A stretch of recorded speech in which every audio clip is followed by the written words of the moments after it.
Welcome to the first episode of Backstage Brawl. I'm Strunk. This is I'm where, AJ. there you go.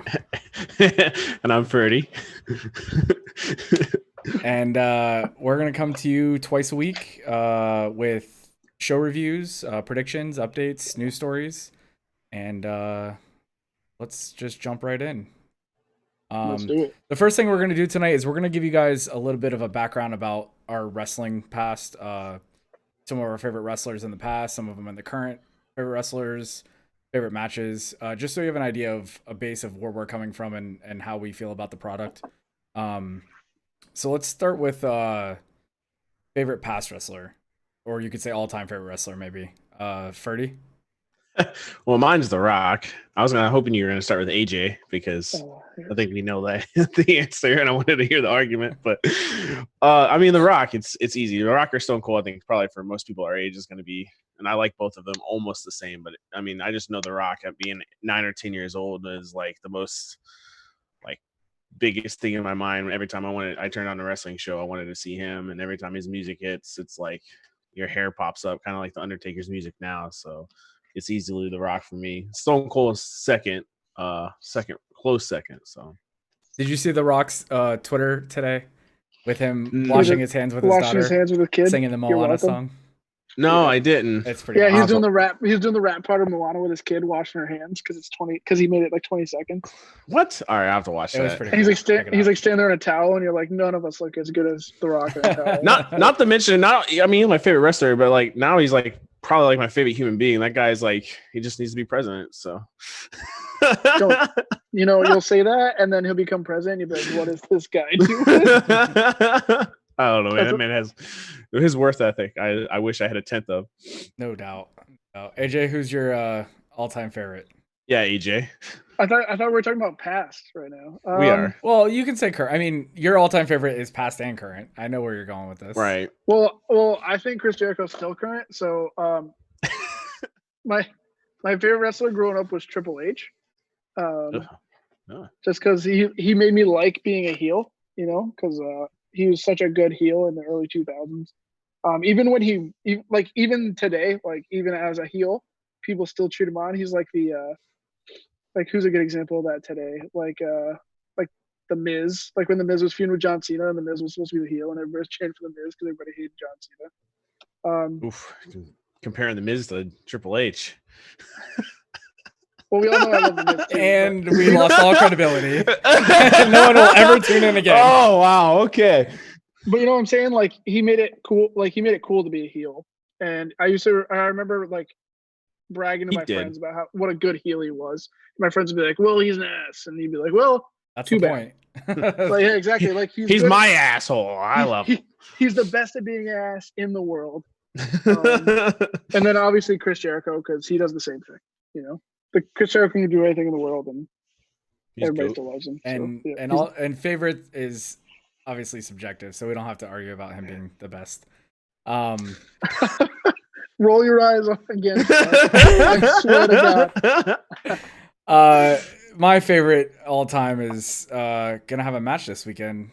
The Undertaker, without doubt, no question about that. I remember growing up and legitimately being scared when he came on the TV.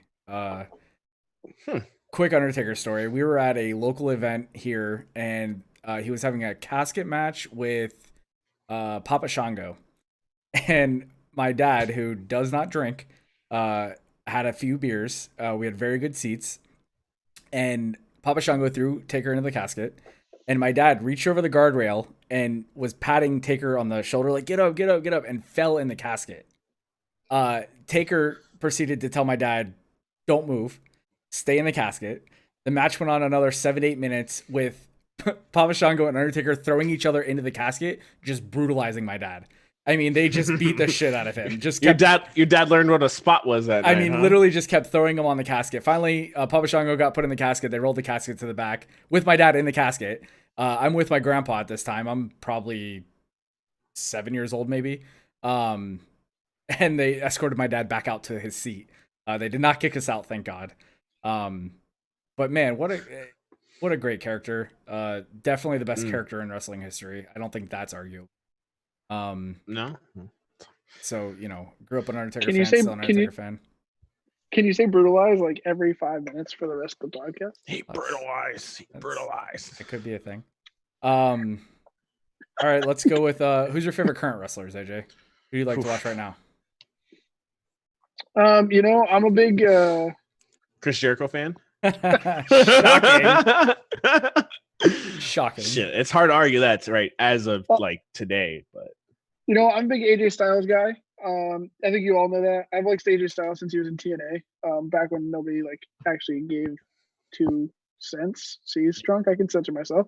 Well, you're one of only 2 people that watch TNA, so yeah, exactly. And and by the way, speaking of Impact, I did predict that Tessa Blanchard would be a world champion. And Strunk I said no way in hell. No way in hell. Well, actually, what did you say, Chuck? I said you're out of your goddamn mind. And she's world champion. But anyway, I've always liked alternative to the WWE product, and AJ Styles came up as that. So now that he's in WWE, facing the Undertaker, and I think he's not going to beat the Undertaker. Let's be honest. But we'll get to that. Yeah, I know, but yeah. So probably AJ Styles. Man, well, I don't know how you can just pick one. I was really thinking on this question, and there's multiple. Well, my name's AJ, so it's easy. So. Yeah, that's true. Yeah, you guys are both very good looking. So, he has a better accent than you. But AJ is definitely one of them, and Seth. And then I had to bring up AEW. I think Darby Allin and the Spanish guy, Sammy Guevara. I think those 4. I have to put them all together. The Spanish guy? Or the Spanish God. As your not to mention, well, your boy gave him that name, so. I know. Jericho. I thought you said the Spanish guy, and I was like, I'm pretty sure there's a few of those. But I mean, and those I think are all great performers. So I think they've just put on the best matches as of today. And I'll say I was gonna say MJF, but I think he's just the best character in wrestling. I don't think he's definitely one of my favorite like wrestlers to watch. His matches aren't that exciting, but I definitely can agree. But he's still young. But I mean, like the other guys I mentioned, like Seth, AJ, and Sammy, they're like, man, every time you watch their matches, they're great. So I think Guevara has a very bright future. Oh yeah, he's. Do you ever hear that story about how when he tried out for WWE, Brandy was backstage and he like tried to flirt with Brandy, and Brandy was sitting next to Dusty Rhodes, and Dusty Rhodes is like, "She's married to my son, you idiot." Well, I mean, and that's what he does on TV now. I don't know how. Yeah, often. Exactly. Yeah, it's great. He's great. Watch his same YouTube channel. I'll go with 2 currently. Also, Kevin Owens, I think is the best thing on. Did you get your shirt? Did you order your shirt? I ordered my shirt today. Yes, okay. My KO Mania shirt. So I still need 2. I have KO Mania 1, 3, and 4. I need to find KO Mania 2. I think his promos are awesome. His size is awesome. He reminds me a lot of Bam Bam Bigelow as far as the way he moves for a big guy. And can we get him a set of Bam Bam tights? I loved watching Bam Bam growing up. Like Bam Bam was awesome to watch. Me too. Yeah. I mean, just someone that size doing a moonsault is just awesome. And then I'll go in AEW. I'm the least AEW fan of the 3. You'll find that out. You're out your goddamn. No. I'm not saying I don't like AEW. I just said I'm definitely lower on the totem pole of AEW than you 2. But I think they do have the best current wrestler in the world in Kenny Omega. So. Yeah, true. I absolutely enjoy watching Kenny Omega work. His movements, his facials, his he has to get used to working on TV on a regular basis. He doesn't do it in pay-per-view matches, but on Dynamite and stuff, you see him looking at the monitors a lot. I think the difference on that, bro, is that he's used to on pay-per-views and stuff. He's used to being able to have to get 30 minutes to show his like entire thing. On TV, he's not used to 10, 15-minute matches. So I don't think he's used to that. Yeah. Like I think we noticed that a few times. Like he tries to fit in so much in like a 15-minute match because he's used to those really long matches.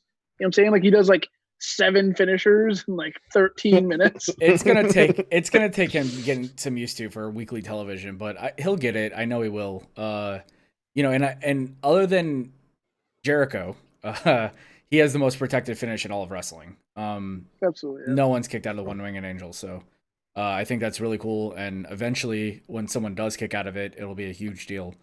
And that'll be pretty awesome to see. So those are our all-time and favorite current wrestlers.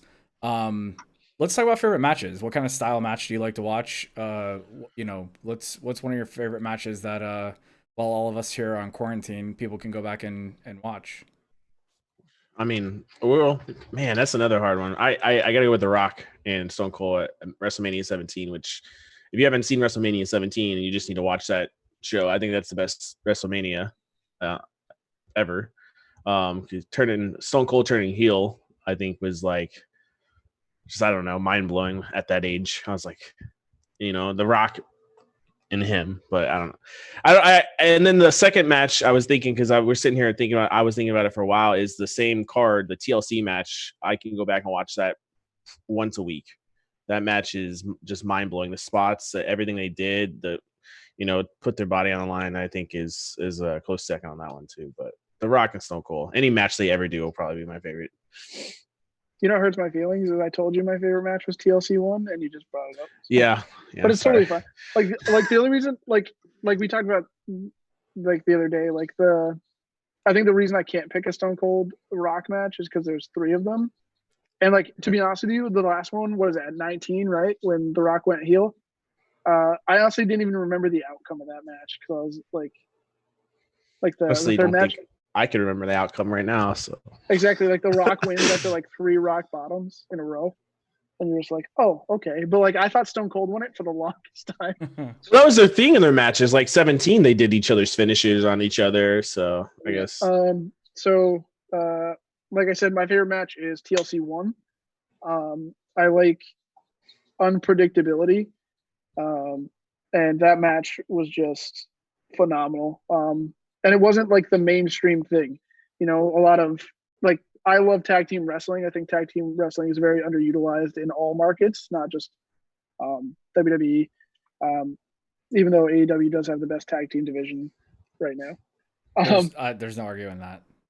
Yeah. All right. Yeah. So like, I love, I love tag team wrestling. And I think there should be more emphasis on tag team. Like, we talked about how AEW might get it a 6-man tag team thing. And I love that. Even though like 6 men is a little much.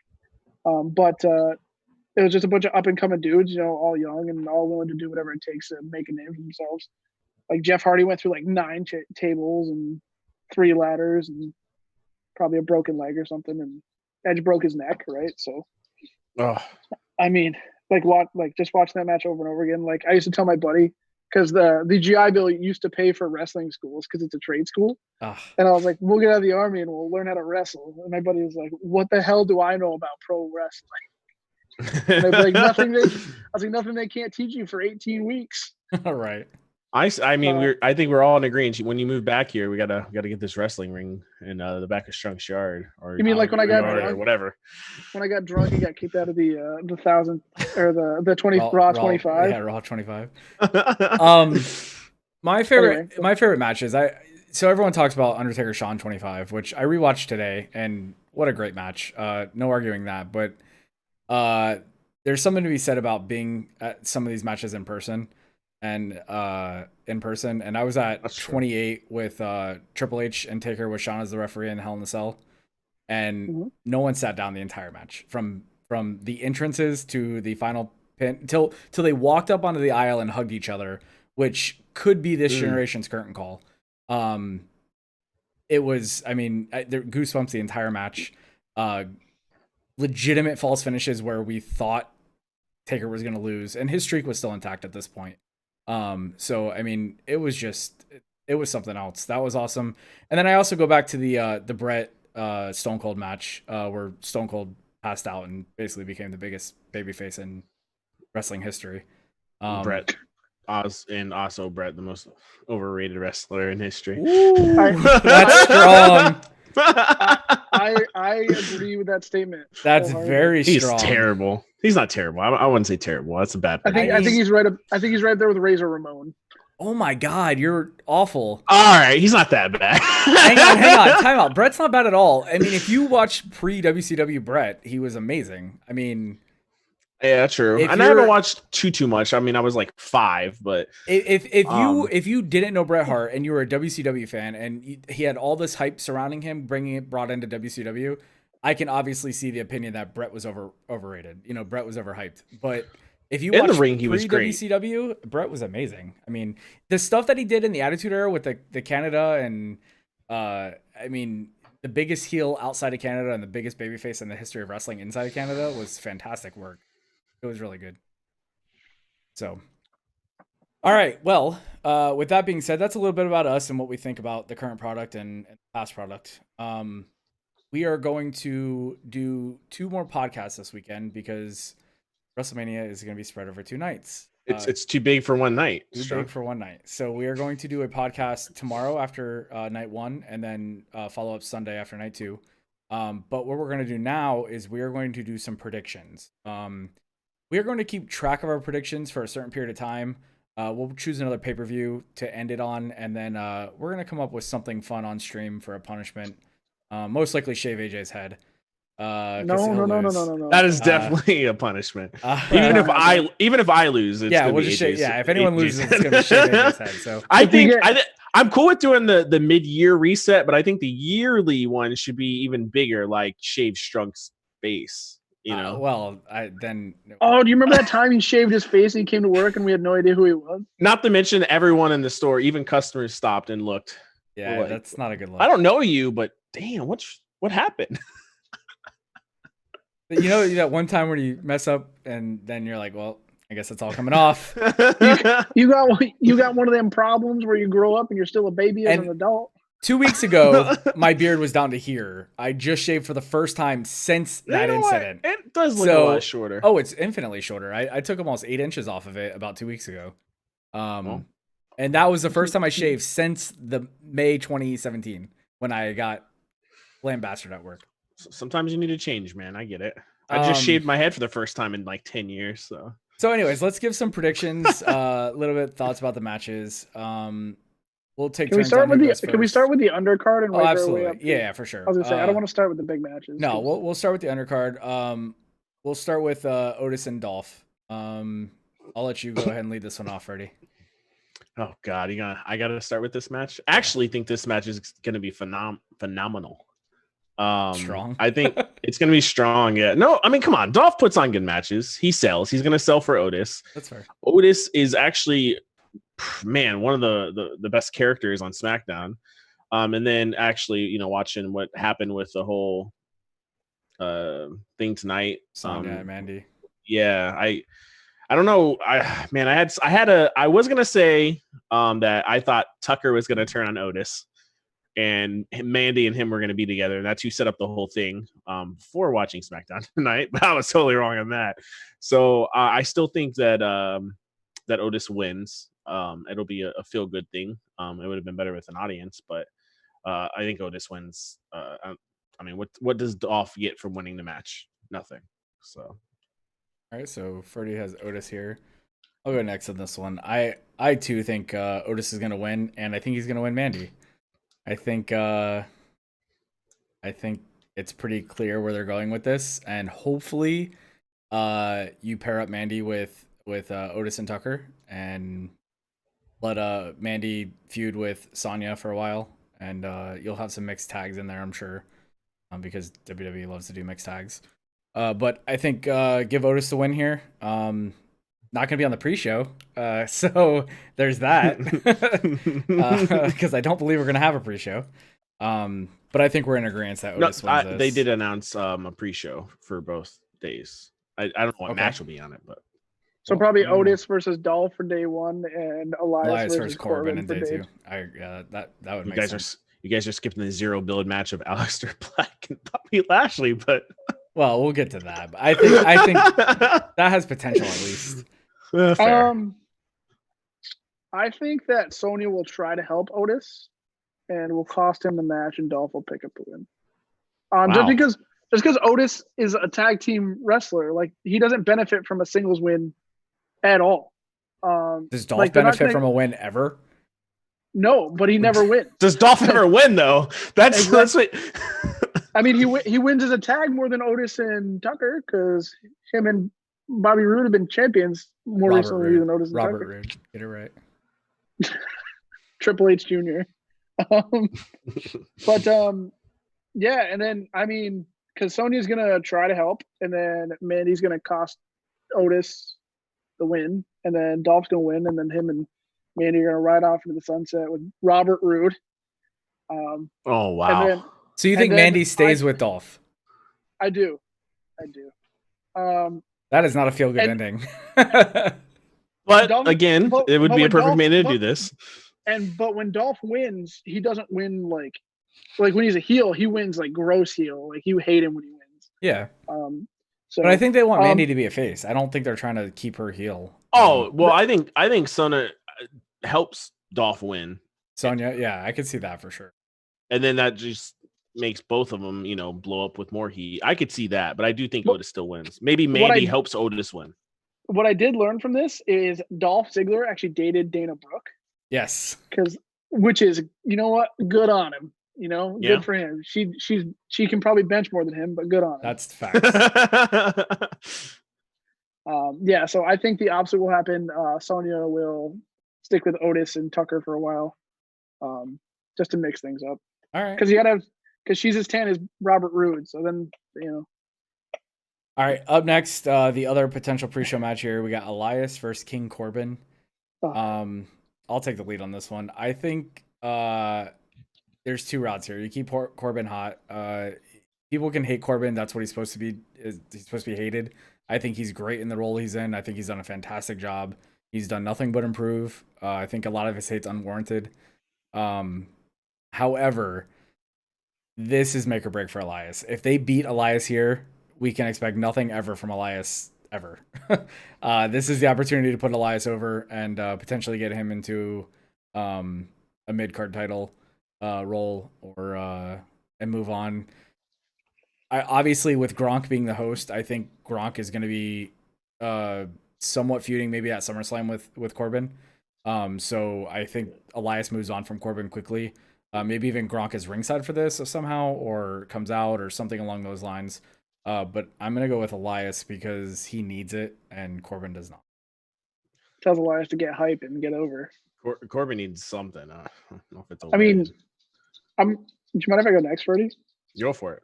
I mean, I think they both need this win, and it's really tragic. Like you look at the mid-card matches, and like this one's the same. Like we've seen this match. You gotta ask matches, why is this match happening? Is the first right? Question. Exactly, because you can't afford to lose for either person to lose. Because Elias is one of the biggest faces, like unintentionally ever, and could be bigger. Like exactly, yeah. We love watching Elias. I know every time Elias comes on, we're all together, whether we're inebriated or not. He's great. He's awesome. Yeah, we love him. I do think that we need more faces than we do need more heels. I think we have a plethora of heels, whether you think it's like Ziggler and Rude or Bobby Lashley and Lana. And so I think Elias is going to come out on top. I think we need him to come out on top more than we need Corbin, because Corbin, you're going to hate Corbin forever and ever, regardless of what he does. Corbin is literally probably one of the only true heels in the entire wrestling business. Yeah. People legit hate him. Like Baron Corbin could save a family from a burning building, and people would still hate Baron. Absolutely. Yeah. Like a few years ago, Chris Masters saved somebody from their house, like a burning house, and he was in the news, and everybody hated Chris Masters. Like, this is such a great guy. Like, if Baron Corbin did that, they'd be like, why didn't he stay in the building? Throw the children out the window and stay in.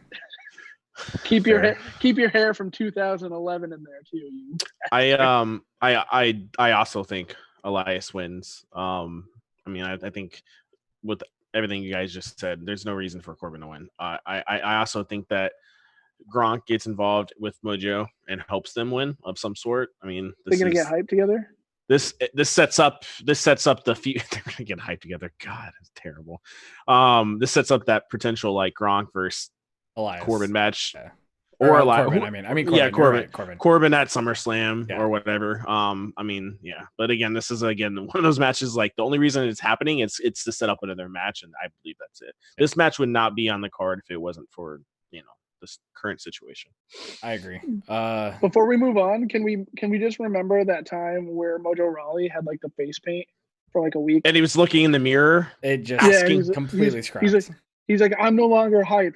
I'm something else. And then like all of Mojo just deserves everything like for Gronk. He's like, yes, you're coming in. You're actually going to help me with my career.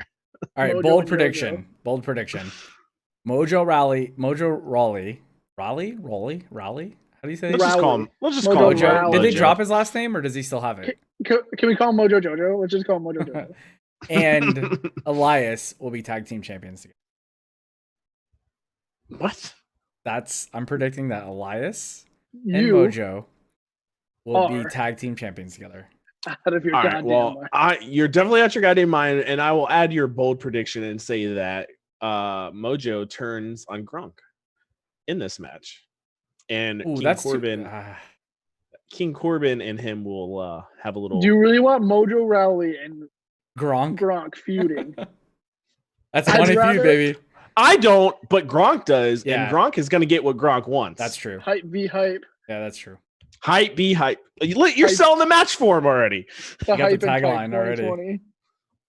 All right, I hate that so let's much. move on to the last but not least potential pre-show match. Running out of time. We've removed the 40-minute time limit for your group meeting. We didn't know we only had a 40-minute time limit. So let's go to the other potential pre-show match, which would be Aleister Black and Lashley. God, let me just start and just say I don't care. Can I put a I don't care prediction? I think all of us are going to agree that Black's going to win this match. There literally is no reason for Bobby to win. I don't care to even really watch it. I think this match will be less than 3.5 minutes. Bold prediction there. He's gonna bury Bobby, Mr. Lashley, and it's gonna be a squash match in a sense. So I think that Lashley's gonna squash Aleister Black. What? And it's not because I don't like Aleister Black, and I don't think he needs a break. I think they're gonna set up Lashley versus Brock at SummerSlam. I see that. And you're not gonna have Lashley lose to a 210-pound Dutch dude when your 295 Viking has to fight Bobby Lashley. Well, I also think we could all agree that Brock fights better with smaller people. So. I understand 100%. That. I do understand that. Him and Aleister Black could have a freaking match, bro. I mean, if Aleister Black mattered, maybe, but he doesn't matter anymore. And like, it sucks to say that because NXT he was great. NXT Aleister Black was. Like NXT Finn Balor and NXT, Full Sail was too small for him to sit in a room and wait for someone to come knock on the door. So imagine Brock Lesnar just kicking down the door and beating him with a chair or something. He's like, "I'm here," and then like it shows like Aleister Black like unresponsive on the ground. I think officially, Aleister Black wins the match. I don't think it's clean. I think Bobby will get DQ'd. This is a match that, like you said, doesn't really matter. I do think they're setting Lashley up for Brock. There's been talks of it forever. People want to see it. And it makes sense if you're looking at them next to each other. But I also don't see them beating Aleister yet. I think Aleister has a ton of potential. And let me ask you guys this. Do you think Aleister gets a unique entrance? No. I would have said yes if there was a crowd. Okay. I'm gonna say nothing over the top, maybe, but I don't see it being much more. Maybe than some what more candles. some additional candles in the aisles. Maybe it's gonna look darker before the lights come on. Yeah. Maybe he'll come out dressed like Scorpion, and Zelina Vega will do some of her Mortal Kombat. You know what? I could see. I would see him coming out in a cool outfit, but nothing over the top as far as. Yeah, I don't think. Like if it wasn't a pre-show match, like potentially, because Aleister Black doesn't matter. I'm sorry. And neither does Bobby Lashley for that matter. He doesn't. It doesn't matter. Like Ferdy said, we don't care. Yeah, that's fair. If it was a match somebody cared about, definitely. But no. Yeah. All right. Our first championship match, the WWE Women's Tag Team Championship. We have the Kabuki Warriors versus Alexa Bliss and Nikki Cross. First, before you answer who you think's going to win this match, what do you guys think about Alexa and Nikki still being together when we thought for sure this is week 3. Alexa was just gonna squash her. Let me. Go ahead. No, but do your thing. Do your thing. I was gonna say I'm gonna be super negative. So I'm not. I'm gonna actually give WWE credit for not pulling the trigger 3 weeks in, like you said, and I think I'll just go ahead and tell you, I do think Alexa and Nikki win. First, 2-time tag team women champions. Because they're building something in the future when they do turn. I think we will care more, and I appreciate that. So just to give my prediction real quick, I do think that they're going to win. I also think the reason they're going to win, not just because of they want to eventually, build them up to turn on each other. I think it's because Asuka will be one of the first challengers to someone else later as well. So yeah, they do work well together. Anyways, go ahead with your negativity down there, AJ. Well, first, I think Asuka and I think the Kabuki Warriors are going to retain, and then Alexa will turn on Nikki. But okay, so you think that happens at Mania then? I think it couldn't hurt. And it's not because, and it's not because like they have to. It's because, and I'm not trying to be. All right, I'm being negative.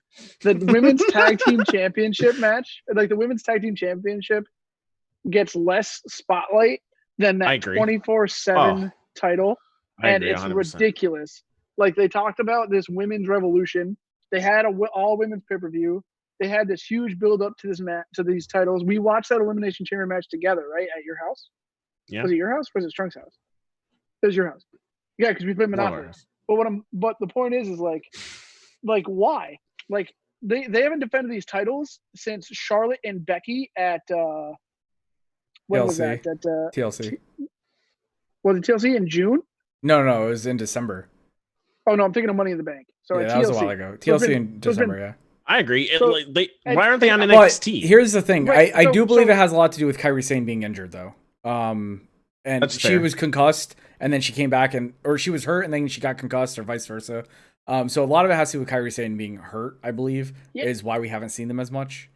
But I understand that, but what I'm saying is like when Asuka interferes in other matches, like she's been doing her, like they're building Asuka as a character again, which is great, not as an undefeatable monster, but as like this actual character, and she's fun to watch for the first time in God knows how long. She's actually, I think, the best women's wrestler in the last probably 6 months. Right, in WWE. And if they're, but the problem is with them building her as a character, every time she's on camera or doing something, she doesn't have her belt, her championship. Right. Sorry, they don't like calling it a belt. She doesn't have her championship. When she's introduced, like for a match, when she's call Vince, VKM. When she's introduced for a match for a singles competition, they don't even allude to her tag team. Like they might say half of the tag team titles, but nobody mentions their tag team.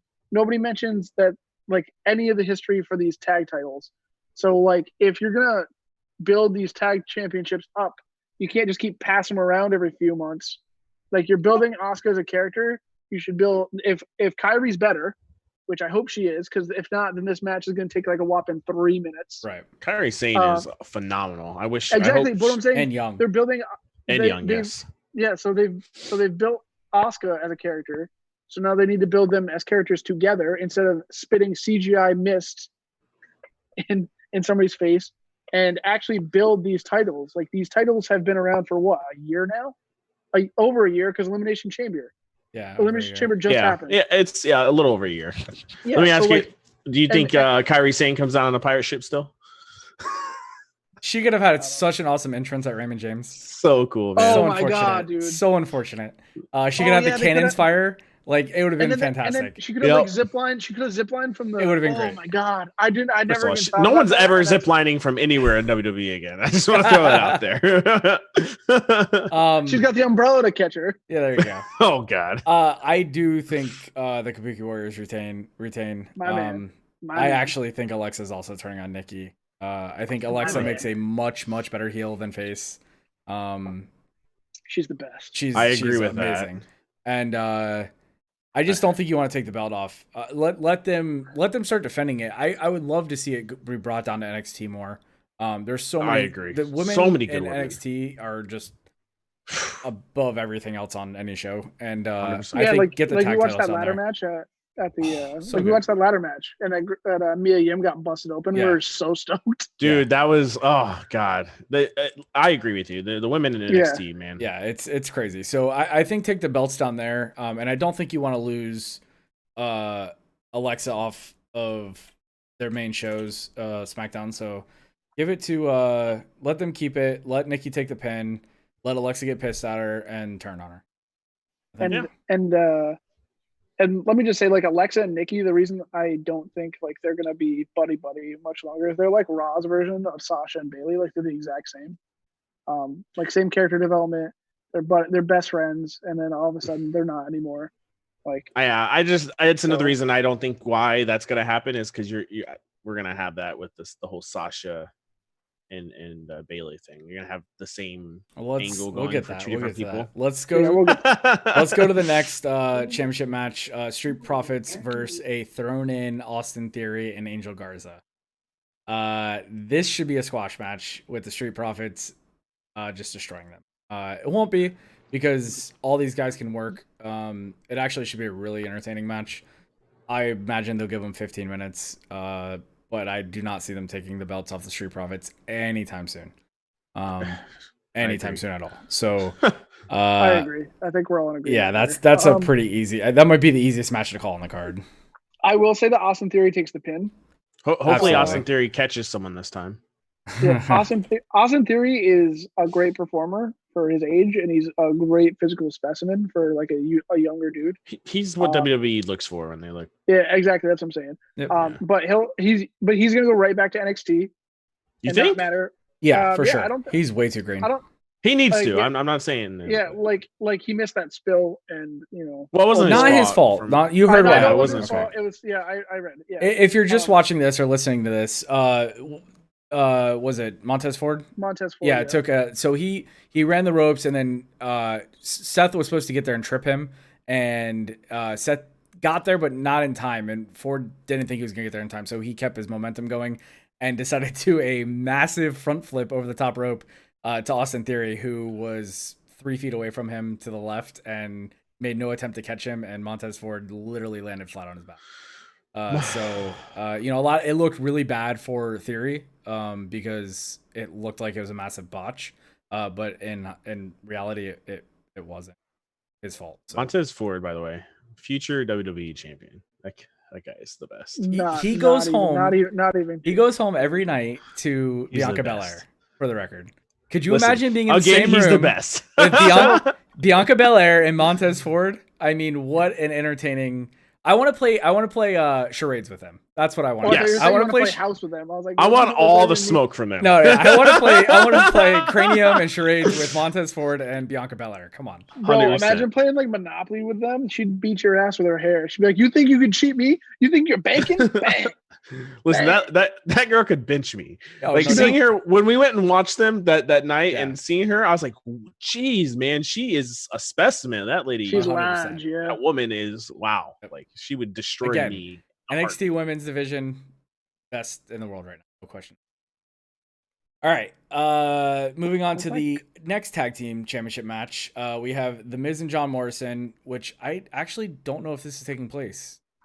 So I read. Go ahead. Did you read the same thing? No, I just watched SmackDown. They did the angle tonight. I think. So what is the angle? I think Miz is gonna get taken out early in the match. Okay. Yeah. So what I read, and it's a rumor, obviously, because nobody knows what's going on with WrestleMania anymore. The 1v1v1. I read something about that. Okay. Yeah. If that happens, that is the dumbest thing I've ever heard. So what'll happen is because Miz is injured before the match, each tag team champion will pick one person to represent them against John Morrison in a ladder match. That is going to be terrible. In a ladder match? Yeah, it's going to be the ladder match. Though. Oh, hell yeah. I'm good with that. Yeah, it's a ladder match, bro. But let me be honest. I love me some John Morrison. So John Morrison in a ladder match in any capacity, you got me sold. So and so it's going to be, we're going to assume it's going to be Kofi over Big E if it's a ladder match. I think Big E deserves. I think Big E deserves the recognition. Not in a ladder match though. Not in a ladder match. Well, I agree with Big E. In a ladder match, it has to be Kofi. You have to put Kofi on the the biggest WrestleMania. stage. He won a championship last year at Mania. You cannot keep him off the card this year. I agree. But imagine him like Big E, right? So imagine Morrison and Jay or Jimmy on the ladder, and Big E can pick the ladder up and just be like, "That'd be awesome." On a side note, before we pick winners, no matter how this match ends up, speaking of the tag team division in AEW, I do think the Usos are the best tag team in the world. I think they're better than the Bucks. I think they're better over the Bucks. Yes. Boy. That's a bold statement. I think they're equal. The Bucks may have a slight edge in the ring, but I think on the mic, the Usos make the Bucks look like children. Well, I think the New Day's the best on the mic. That's fair, but the Usos have come into their own since their gimmick change, and they are fantastic. I mean, if your dad was Rikishi, you'd be able to practice good gimmicks too. Fair. I mean, hold that against them. I mean, if your dad got famous shaking his ass, like you'd have plenty of time to cut promos too. Can't hold that against them. I mean, they're fantastic. I mean, the Usos are fantastic though. They're fantastic. I'm just saying, like, if you the Bucks didn't have famous family.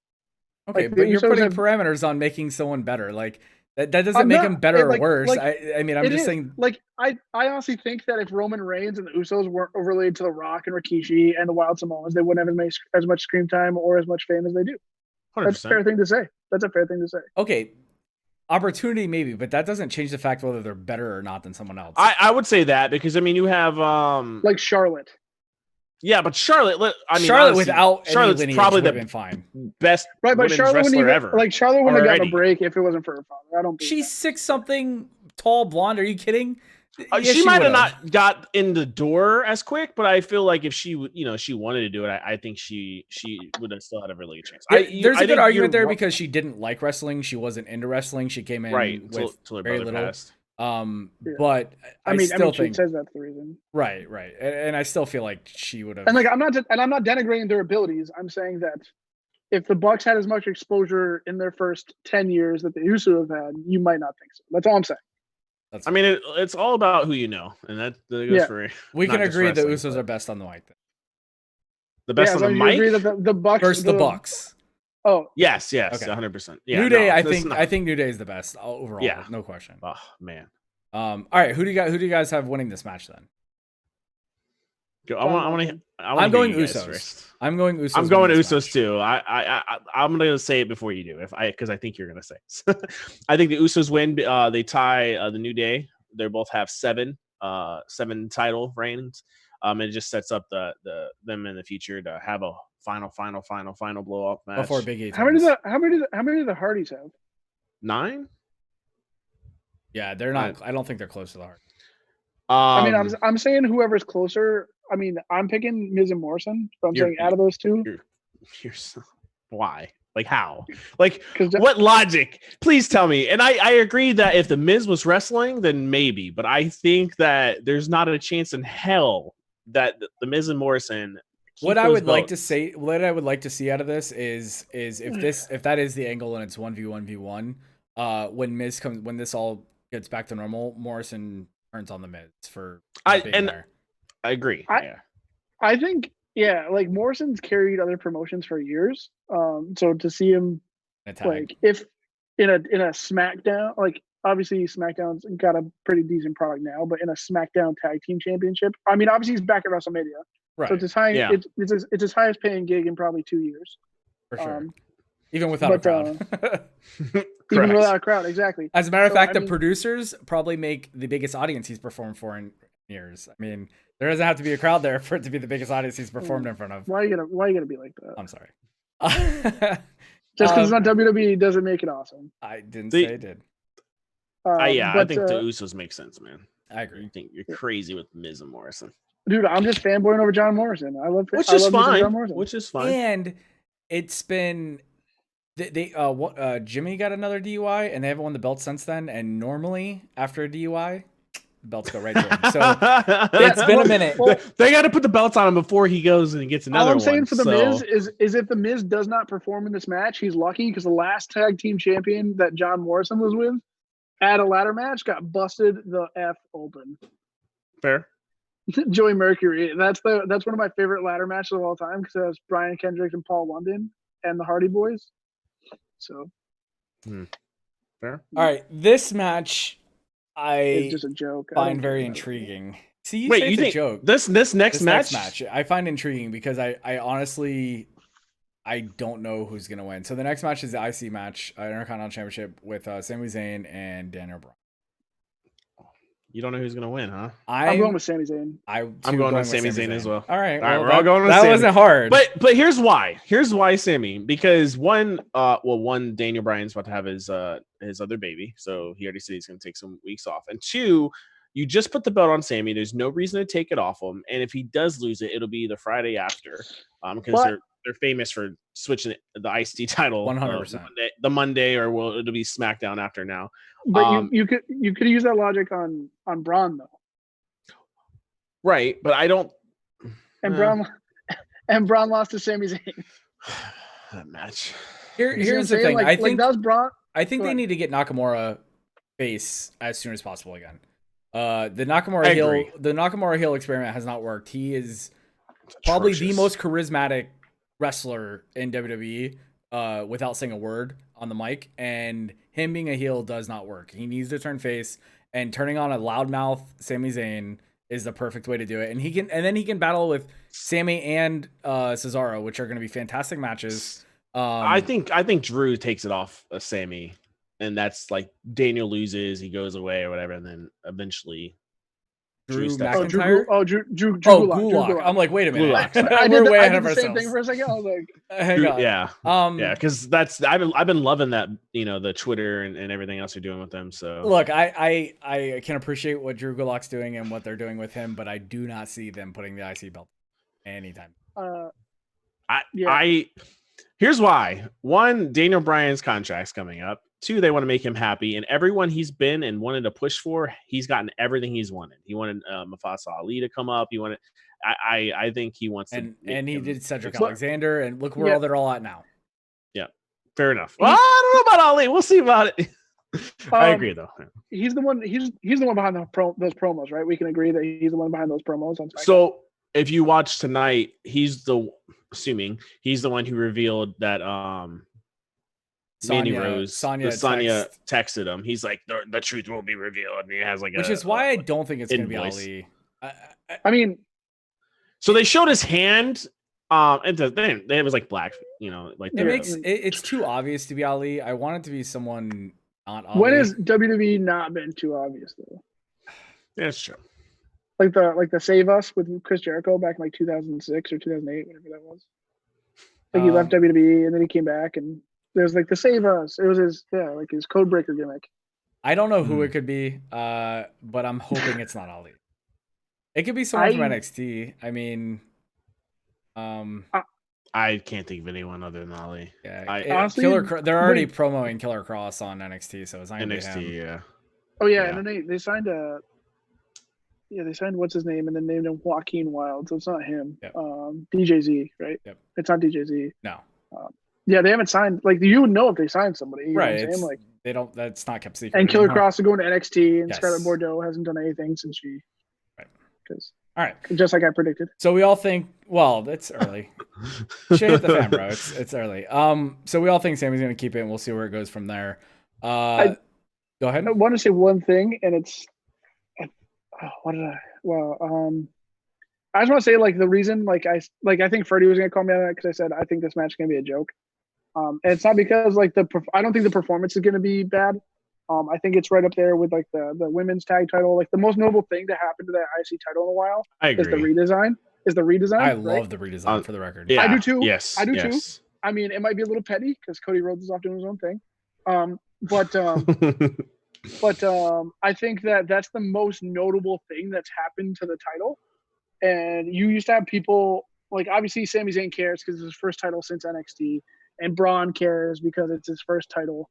But we used to get like people cutting promos about how important that belt is, and now all of a sudden, like, you don't like, and obviously Nakamura can't speak English, so you're not gonna get him cutting promos. He can though. He can though. And the proof is in the pudding, though. Hang on, the proof is in the pudding with Asuka. You do not need to speak English to cut a great promo. Right, her on commentary is fantastic. Oh my god, so good. Right, and I'm not saying the promo is the problem. I'm saying that there's no there's no reason to care about the IC title. But I also will throw this out here. I think this match potentially is the match of the night. You have two of the top wrestlers in the world. See what he did there? That's fair. That's fair.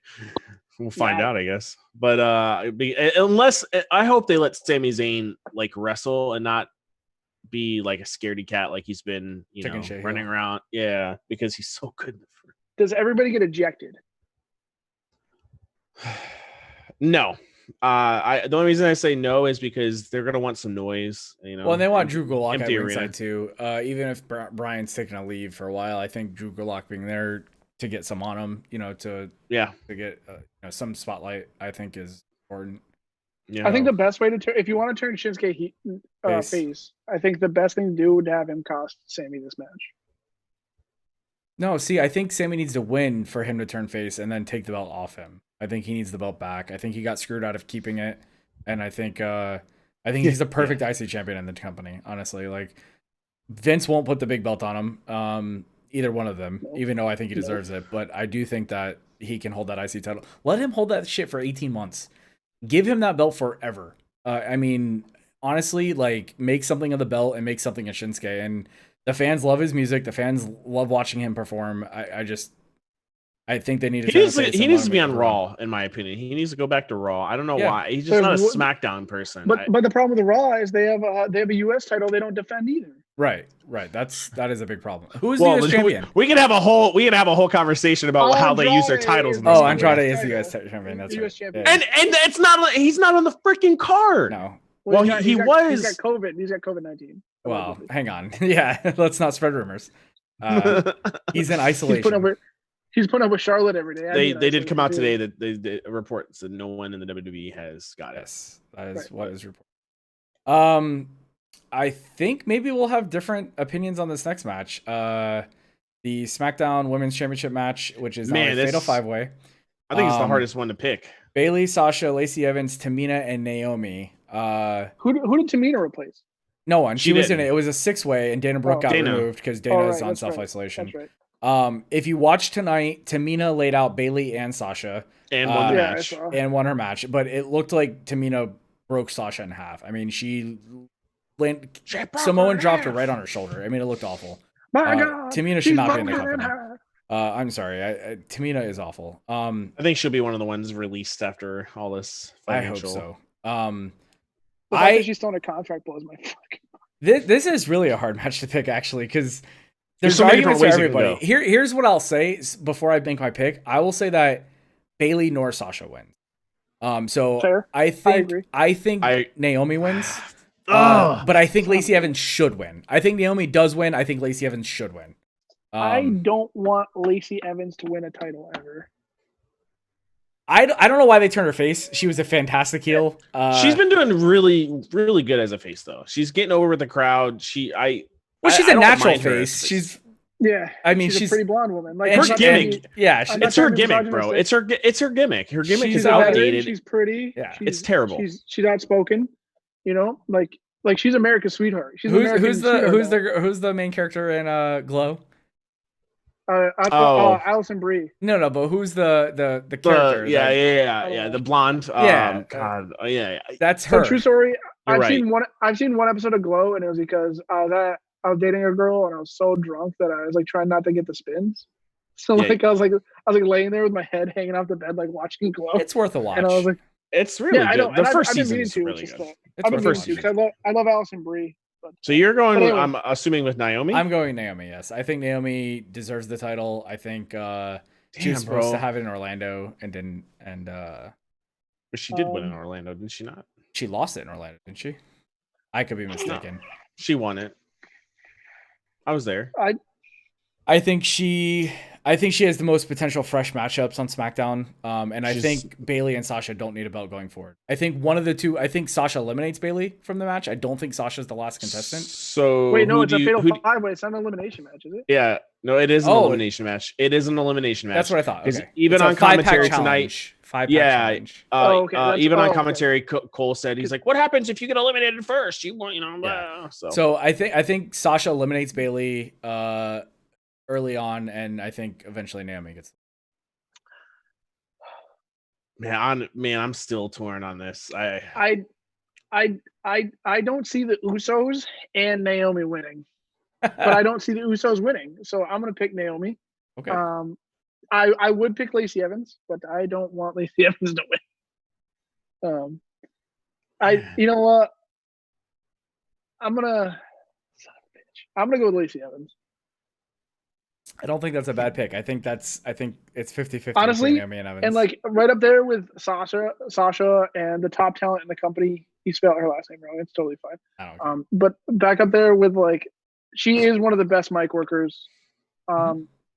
Bailey's chosen one bullshit, and Sasha's whiny attitude. Like, you don't need Bailey and Sasha to have a belt to feud. So I agree. Sasha is all right. Well, let me ask you this before I say anything. Who turns face in that? It's Sasha. It has to be No. Sasha. Bailey turns back face in that feud. You do a double turn, and Sasha has to play heel again. I think you put Bailey back as face, and this experiment goes down the toilet. I don't think it's been that bad, personally. I like it. I think Sasha would have the best heel, because you don't believe, like, what Bailey do to turn heel. Like, I don't know if you watched that video. Her Bailey buddies. Yeah, you watched that video. I said, yes. She cut her hair and cut the Bailey buddies, and that was it. The hair was a terrible thing. Right, like, get the girl a weave and call it a day. Like, extensions, AJ. But Lacey Evans is the best one on the mic. Isn't those two. Okay. I was like, hold on. She's better than Bailey.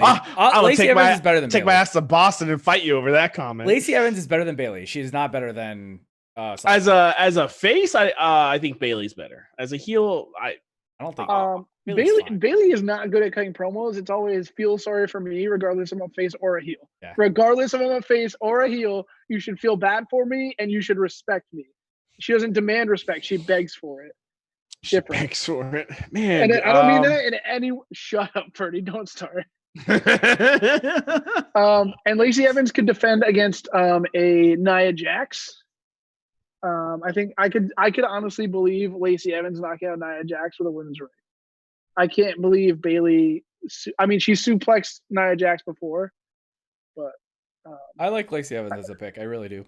Yeah. All right, Ferdy, you're up. Who do you got? I'm gonna go with Naomi. You're not going with Tamina? Jesus, bro. I'll tell you what. If I go with Tamina, I'll give you 5 wins towards your prediction record if you go with Tamina and she wins. Tamina is like the Aleister Black of the women's division. No, that's Aleister Black hasn't lost, bro. Like, that's such and Tamina's like the worst women's wrestler. And she's like 62 years old. Like, I remember that. I was like, she's not that old, and you're like, Google. Yeah.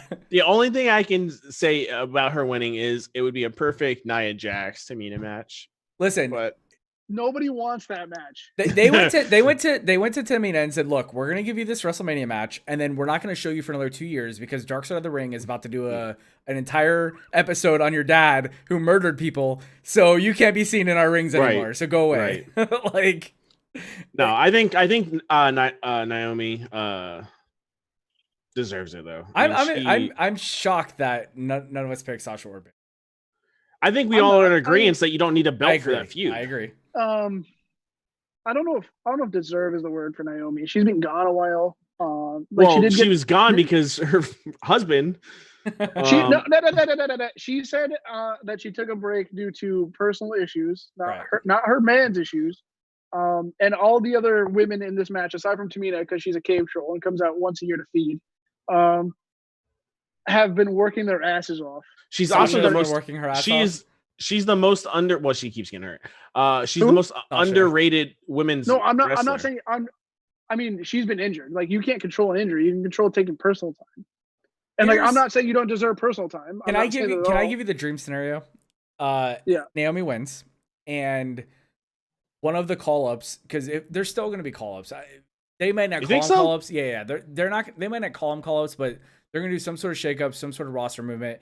And Naomi and Bianca Belair in a fucking match it's money. It is money. I think I'd rather see Naomi and Mia Yim. Again, Naomi versus NXT locker room. all of them. Right. I was gonna say, but then again, Naomi is the most underrated women's wrestler. And I think Naomi plays a great face, and I think Bianca is a fantastic heel. And you think Naomi's the most underrated female wrestler? I think Yeah, she is 100%. underrated. I think she's She's fantastic underrated. and she's underrated. Everyone else has spotlight. Everyone else has had time in the mic. I mean, even I'm talking even NXT. She's arguably the most athletic person in the company. Yep. Yeah, but she's great in the ring. I don't think she's the most underrated. Name one other woman off the top of your head. Like Dana Brooke. Okay. All right. Yeah. your love for Dana Brooke is not gonna win you this one. No, you know what? I'm not gonna lie. I saw an Instagram post of her without makeup on. I was like, God damn. Like, I'm not trying to. For those of you watching at home, I am not a misogynist. Yes, I thought it was Tamina Snuka without her wig on. Oh, okay. All right, let's move on to what I think will be the best match on the card. Oh, it's hard to argue that one too. Kevin Owens versus Seth Rollins. I'm so happy to see this match, and I'm so glad it's going to be over with. I will say that if we watch Seth Rollins and his goons versus Kevin Owens and fill in the blank one more time to main event Raw, I agree. I am going to lose my shit. It sucks because they're so good. Like, this feud could have been way better. Absolutely, it could have been. Rollins is going to change his whole. I think he might stick with Monday Night Messiah gimmick, but he's going to change up a lot. Half his stable is hurt. He for some reason is politicking to stay in a stable and have a stable, which I'm okay with, I guess. He's better in a stable. He's better heel for sure. There's no question about that. He does not make a good face. With that being said, God, I hope they give Kevin Owens the win here. He's he needs it more than Seth, no question about it. He's never won at Mania, right? He's never won at Mania. I honestly, they could do this feud now and circle back to next year to the same feud, and Rollins can bring up your Mania moment was in front of nobody, and do it again. So I really hope that they give Owens his due here and he wins this match. It's I think the reason they brought up Seth's accomplishments at Mania is to give KO a rub, because make him feel the underdog.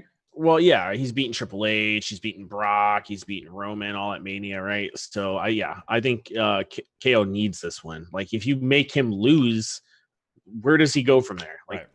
There's nothing for him. Plus, they already said that Seth's planning on taking some time off after Mania, so I mean, not always a giveaway. Not right away, anyways. Not with COVID lurking around. Because they're like supposed to get married or something, right? Yeah. I'm gonna go with KO myself as well. And it's nothing short of, like, this dude has been, like, and it's not his fault. Like, this time last year, like right before Mania, he got inserted into the Kofi Daniel Bryan thing. When all of us wanted him to be champion anyway, even if it was for like the 30 days up to WrestleMania. Yep. This isn't a championship match, but it's the same caliber match. It definitely puts him back in the upper echelons of the card, where he deserves to be. And then once he's up there, if Rollins takes time off, there's no dominant heel on Raw. Like there's on KO's gonna be a heel? I think KO versus Drew McIntyre with KO as the heel. I think that'd be a phenomenal match. I do too. KO is a phenomenal heel. KO's a better heel for sure. He's never going to be a heel again. That's the problem. Like, that's why I can't agree with that. He's never going to be a heel again. He's gonna be one of those heels that everybody likes to cheer for. Even though, but Drew McIntyre is going to be the guy who deserves it. So when you take that, it's going to turn Drew heel. The fans are going to hate Drew for that. That's what I'm trying to say. I don't think that's going to happen. I don't think they will, because Drew, like, obviously Drew is like the chosen one, right? Like, we've been hearing about Drew being in the main event picture for a long time. But it was very organic.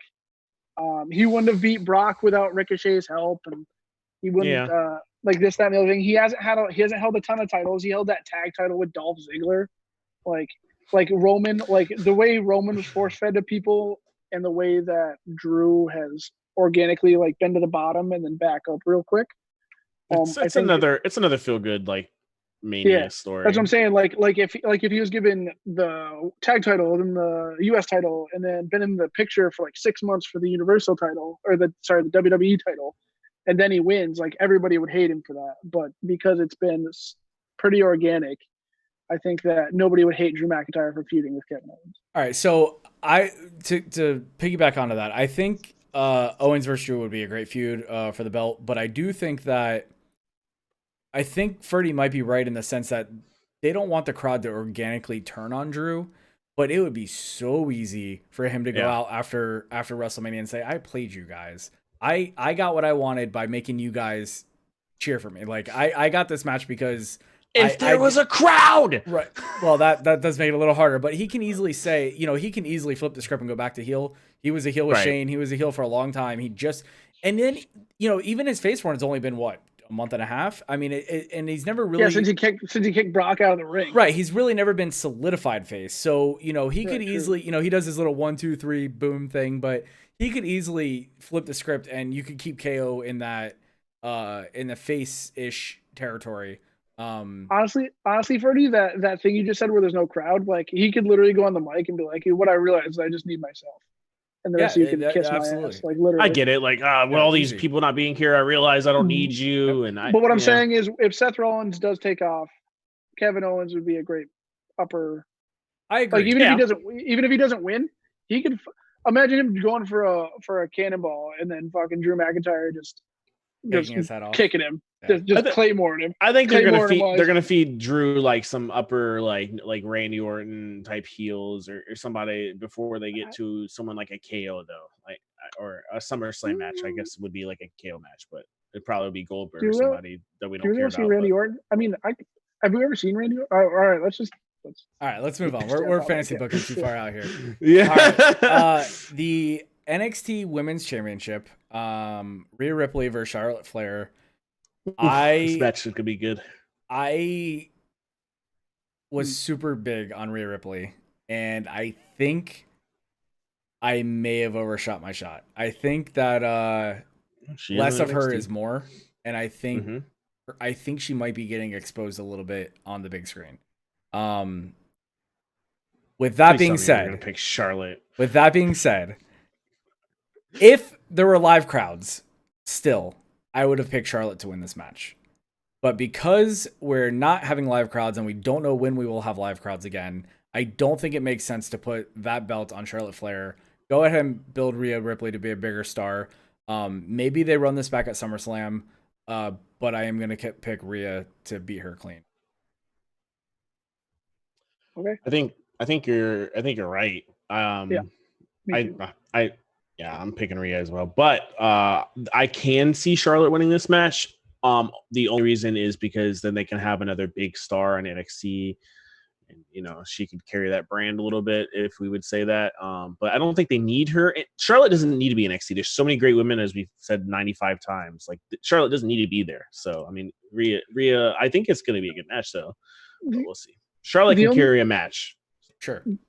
The only hang up I have on Charlotte losing is Charlotte beat Trish Stratus. Charlotte beat everyone. She's beaten everybody but Becky and Ronda. I mean, she's beaten Becky. She's beaten Becky, yeah. But what I'm saying is like, how do you go from when did she beat Trish at Survivor Series? Yes. Yeah. So I'm saying like, that was a trial. And then, yeah. I mean, like she's lost a ladder match, like big deal. But what I'm saying is like you can't have somebody beating like I still believe Rhea wins, probably because there's an empty arena. But you can't have somebody who's beaten the greatest, arguably one of the greatest women of all time. And then she probably is. Who, Trish Stratus? No, I'm talking about Charlotte Flair. No, I'm saying like before Charlotte beat her. I got you. Trish Stratus was like the woman. I got you. You're right. Yeah. Like she was like the Ric Flair of female wrestlers. But what I'm saying is like, if they are going to have Charlotte beat Rhea, they're going to bring it back what's the next one? SummerSlam, right? The next big one, yeah. Yeah. So in Boston, into some Boston. Just saying.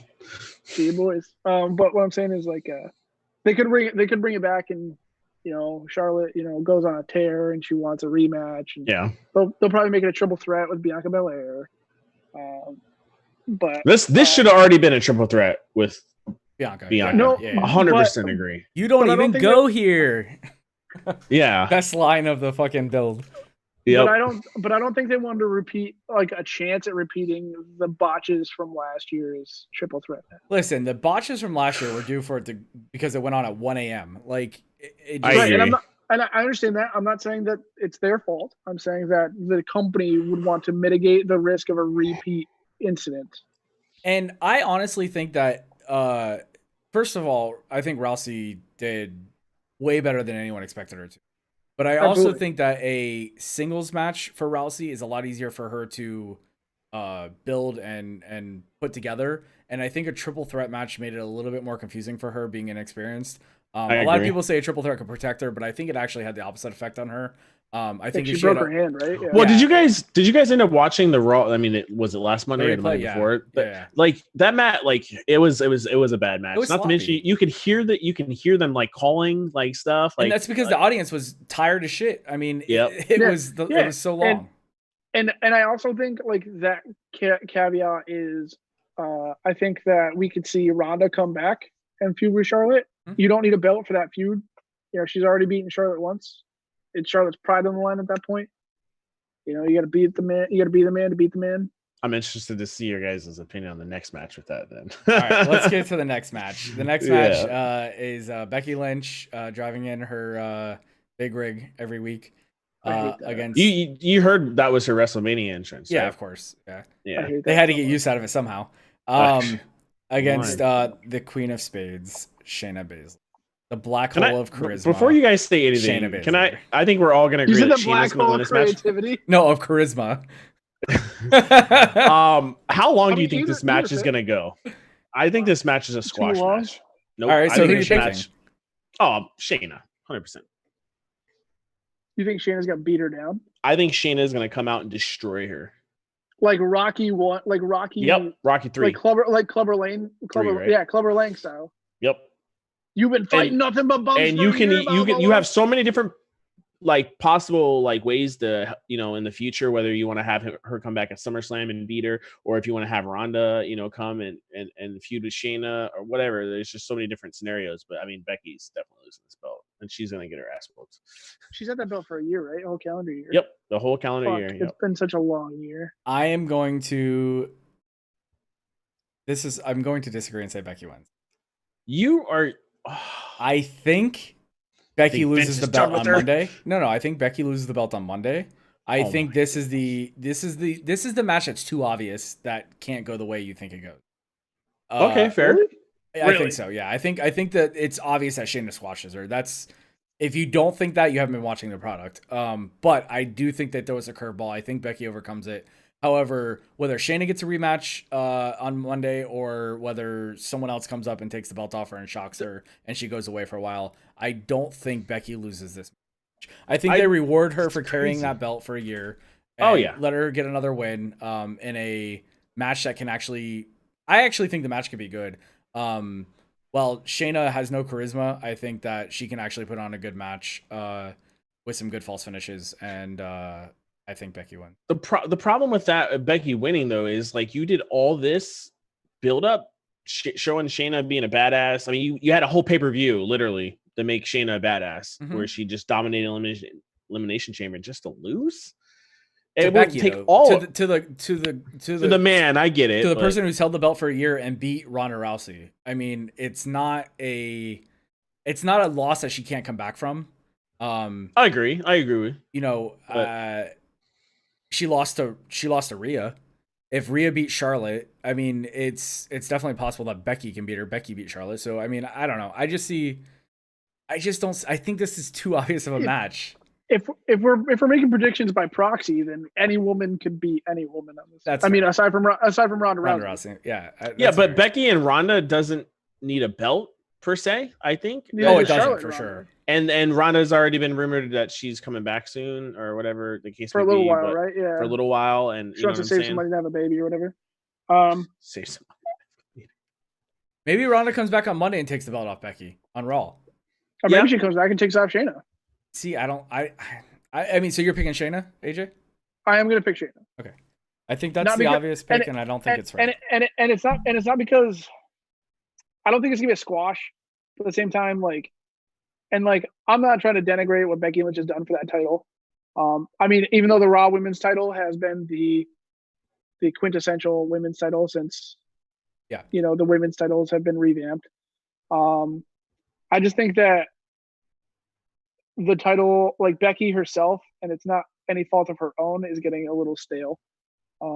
and obviously they're trying to do as much as they can to keep her fresh, like the sunglasses, the truck, the interviews, the Stone Cold. Like it's like, and I'm not going to compare it to the Roman feud because it's not Roman. Like Becky's only a champion because the fans want her to be the champion. Correct. It's like Kofi Mania. Like they're having her cut too many promos. That's what. Yeah, that's what I'm saying. They're taking something that's built organically, and they're like, all right, now let's pump steroids into it until it explodes. That is the WWE way, though. I was like typical WWE. Yeah, but what I'm saying is, I think it's time. And Shayna might not have that much charisma or negative charisma, but Bayley has shown that you don't need much charisma to carry a title. So I'm gonna go with Shayna. She'll probably run Rep Shaw for 3 months, and then Ronda will come back. She probably won't challenge for it right away. Shayna will do the heel thing and say you have to earn your shot. I don't think Shayna and Ronda can have a good match. I don't think they will have a match. I think I agree with you on that. I don't think that match will be. If it is a good match, it's gonna have to be a brawl style match where they're legit beating the shit out of each other. I think that could be cool. But like as like a wrestling match, I don't add 4 more sides to the ring and let's actually let them right. Like, throw down, yeah. But that's the rumor that what they're gonna do with Brock and Lashley is have them doing like some kind of MMA style match. So I mean, if they wanted to do that type of pay-per-view, that match, dude. God, shoot me.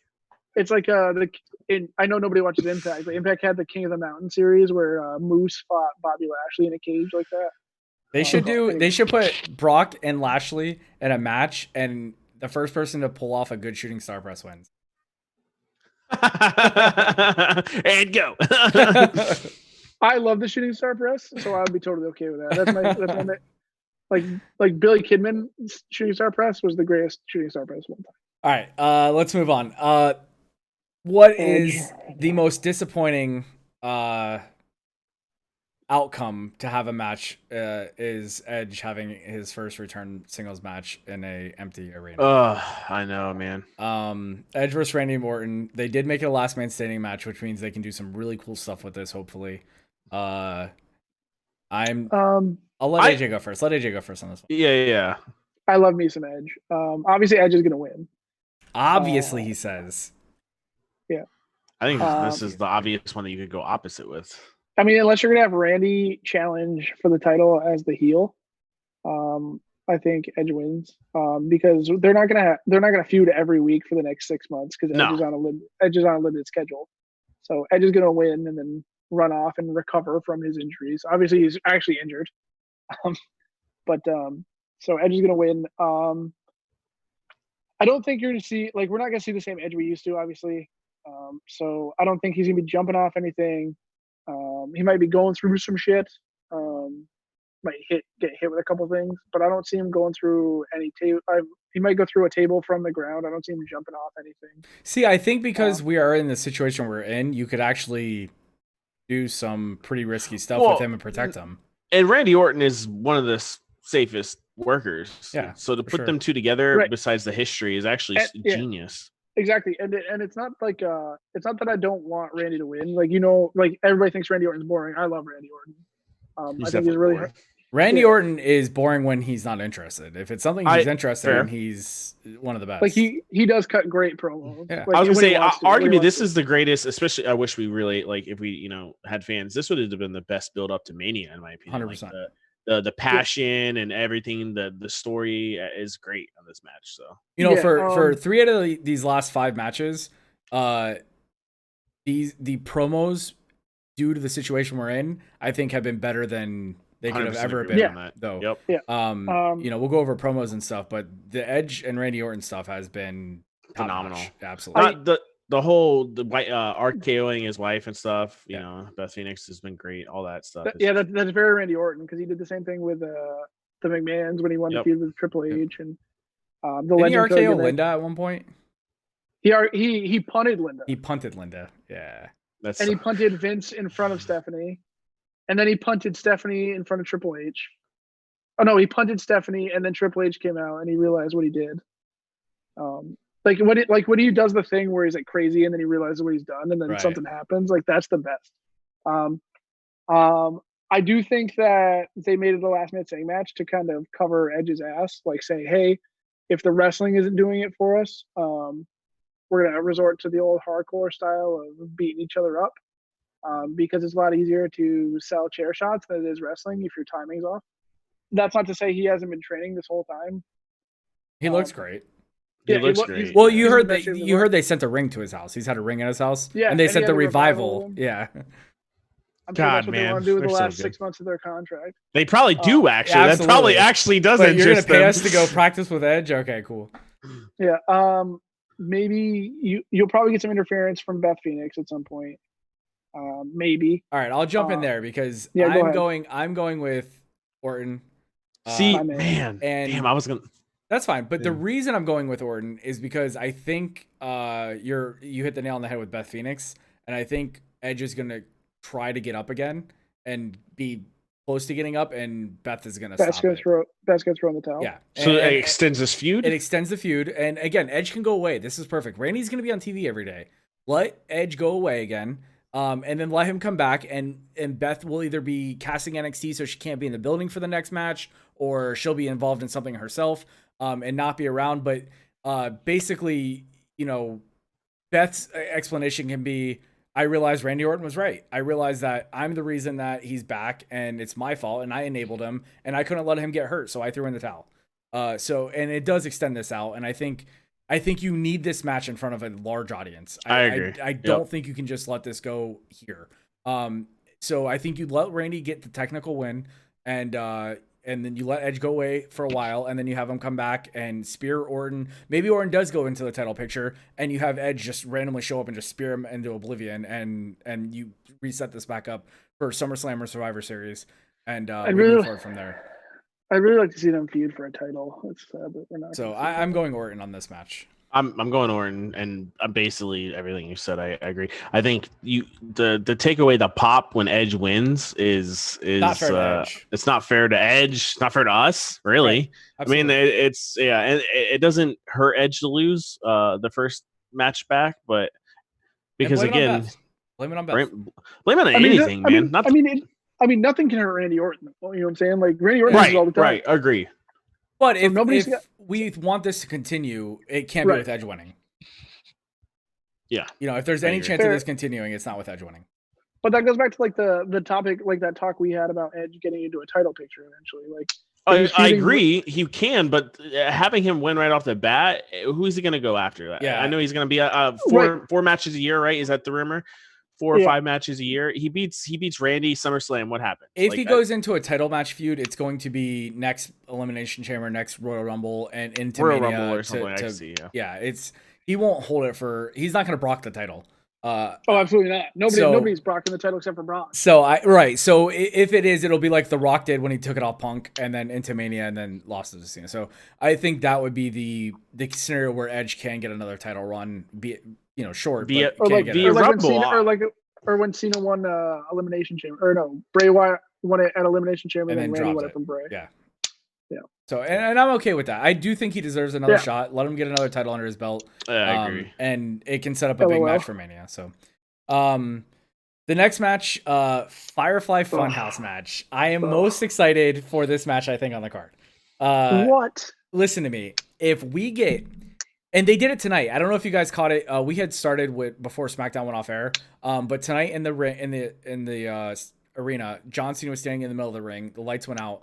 The Fiend showed up on the little post outside the ring, standing above him, and it was the Fiend. The lights went out again, and then came back on quickly. And Bray, as Bray Wyatt, was standing directly in his face. And then the lights went out again and came back on, and he was gone completely. So, being that this is taped and being it's in the Firefly Funhouse, we can get Bray Wyatt.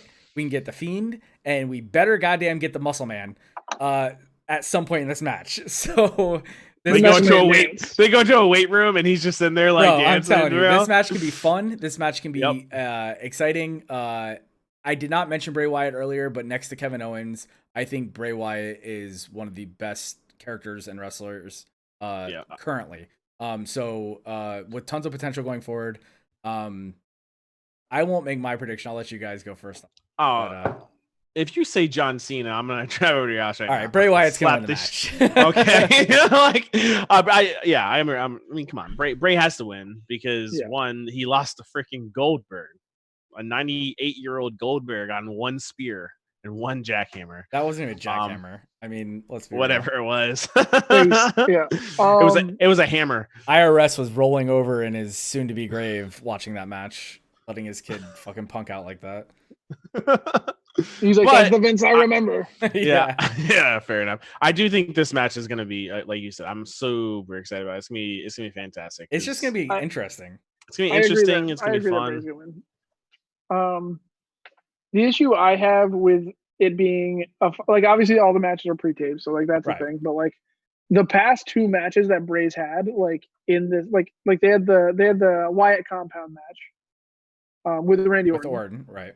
And it was not great. No.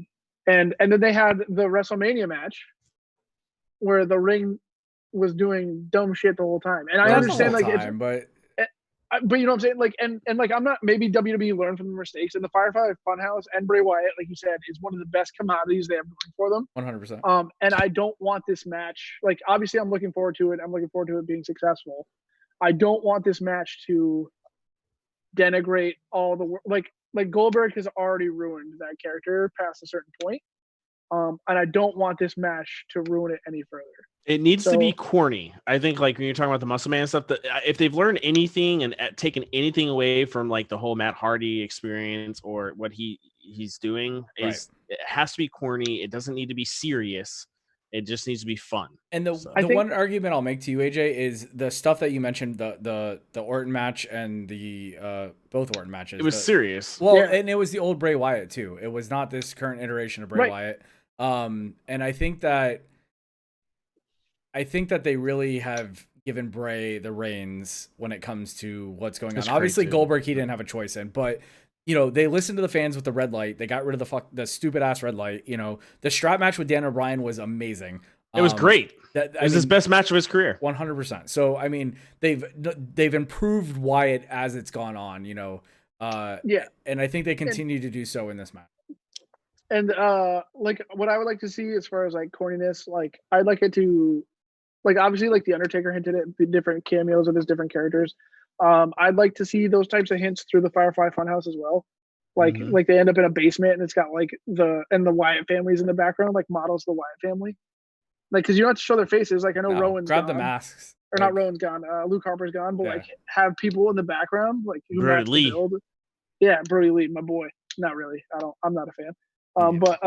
But like have them in the background with the masks on. Yeah, like they fight in the basement and then they come out, or like Cena comes through the basement and then it progresses through Bray Wyatt. They could have Husky Harris make an appearance. They could have I mean they could do so many cool things with this, with the opportunity they have of it not being live. Bo Dallas like, John Cena, I knew you believe. Yeah, exactly. They could do a ton of cool stuff with but what I'm saying is like I want it to progress like into the corniness. I want it to show like the progression. Not just let's dump. Here's the thing with the progression. We're all talking about the Bray's progression. I want him to beat him so bad. Is he puts John Cena through his phases of some sort. I don't know how or what or why, but like he comes out and like Thugonomics gimmick or something. I don't know how they could do it. Like Cena walks into the Firefly Funhouse and he sees his chain with the lock hanging on the wall, like with a hat, right away, like something like that. They have this. Has potential. This match is the problem with the chain being there is like you'd want him to use it, and if he didn't use it, you'd God damn it. Well, and he can, but they could do the prototype with Cena. There could be like those spandex tights that he used to wear. You know, they could do a lot of cool stuff with it, especially with Bray Wyatt's wearing the shorts. You know, well, with them just showing the FCW preview and seeing what Cena came from and started, like it wouldn't be out of bounds for them to start showing, you know, to circle back to that. Do the ruthless aggression. Right. Video. Like what I'm saying is I'm obviously excited for it. I just want them to be cautious. That's fair. Yeah. All right, next. Next is the Boneyard match, which AJ Styles has said on his Mixer stream that it is a mix between a graveyard and buried alive match, but they didn't want to use either term given the current situation. So they're going with the Boneyard, a graveyard match. Exactly what it sounds like. Yeah. It's a buried alive match. Is it a casket or a buried alive match? Buried alive is what the term AJ used. So the last time Undertaker was in a buried alive match was WrestleMania 20. Or no, WrestleMania 19. With Kane? With Vince. And Kane came out and buried him. Yeah. Yes, so WrestleMania 20. It was WrestleMania 20. Sorry. And that's when the American Badass died and the Dead Man came back. But he won the match. No. Taker did not lose at WrestleMania 20. Hate to burst your bubble. Oh, then it's different. Oh, no, it was Armageddon. He didn't lose till 30. I was going to say, yeah, so you got the wrong pay-per-view. It was Armageddon, and then he came back as the Dead Man. Sorry about that. I'll let predictions go to you guys. I've been shooting off first. So what do you think, Ferdy? I mean, Undertaker. Again, it kind of goes back to I hope that he comes out in all his gimmicks in a sense. I mean, they probably won't do it 2 matches, but if they do, I'm fine with it. He starts as the badass, and maybe he falls in and comes back as the Dead Man. I don't know. I think, again, one thing I love about this Mania is that they're coming up with different ideas because there is no crowd and there's so many gimmick matches. I love it. I think it's really smart on them. But I want to know if any of you guys actually think AJ has a shot of winning, because I think he does. But so the mystique's gone of him winning at WrestleMania. Yeah, he's lost. Yeah. So Strunk mentioned that the Becky Shayna match is the one that's too obvious to call. I think this one's the one that's too obvious to call. And that's not just because I'm an AJ Styles fanboy. It's because Undertaker, like you said, has lost. He's lost twice in what, 5 years, 6 years? Has the Undertaker ever won a Buried Alive match? No. Okay. He lost to Austin. He lost to Vince. He lost. That's what I'm saying. He lost never to Mankind. He's lost most of his Hell in the Cell matches, right? He's lost 90% of his Hell in a Cell matches. Yeah. He lost against Brock in Hell in a Cell in 2002 when he had the lost broken against arm. Shawn in the original. Then he lost against Brock again a few years ago, right? Yeah. He's beat Triple H in Hell in a Cell. He's beat Mankind in Hell in a Cell. Well, he murdered. He murdered. Yeah, he murdered man. Yeah, that was a match stoppage, by the way. So are you taking Styles? No, it wasn't. They wouldn't finish that match. He pinned him. Oh, that's right. Yeah. He tombstoned him in tax. Sorry, man. I was Mick Foley is the freaking man, bro. Yeah, that was something. That was what, 96? When was that? 96? 97, if I'm not mistaken. Yeah. Yeah, I was 4 years old. What do you want from me? King of the Ring, 97. Yeah. So are you taking Styles or Taker here? We're not gonna be mad at either if you take AJ, because I mean, I think it is a too obvious one, but I don't know. The only issue I have with Undertaker beating AJ is AJ is going to be around for a while. At least 3 more years, as a full-time performer. And the Undertaker, we all love the Undertaker. He's the Undertaker. If you don't love him, you're a communist. But he has nothing to gain anymore from any of this except cash. He went to Saudi Arabia and Goldberg dropped him on his head. And he still will. And exactly. And he went to Saudi Arabia and lost to Shawn Michaels and Triple H. And obviously WrestleMania is a little different, but I'm going to go with AJ just because. All right. And here's why I'm going to tell you you're wrong, AJ.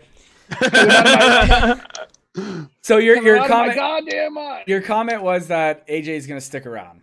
And here's what's going to shock you. So is Undertaker.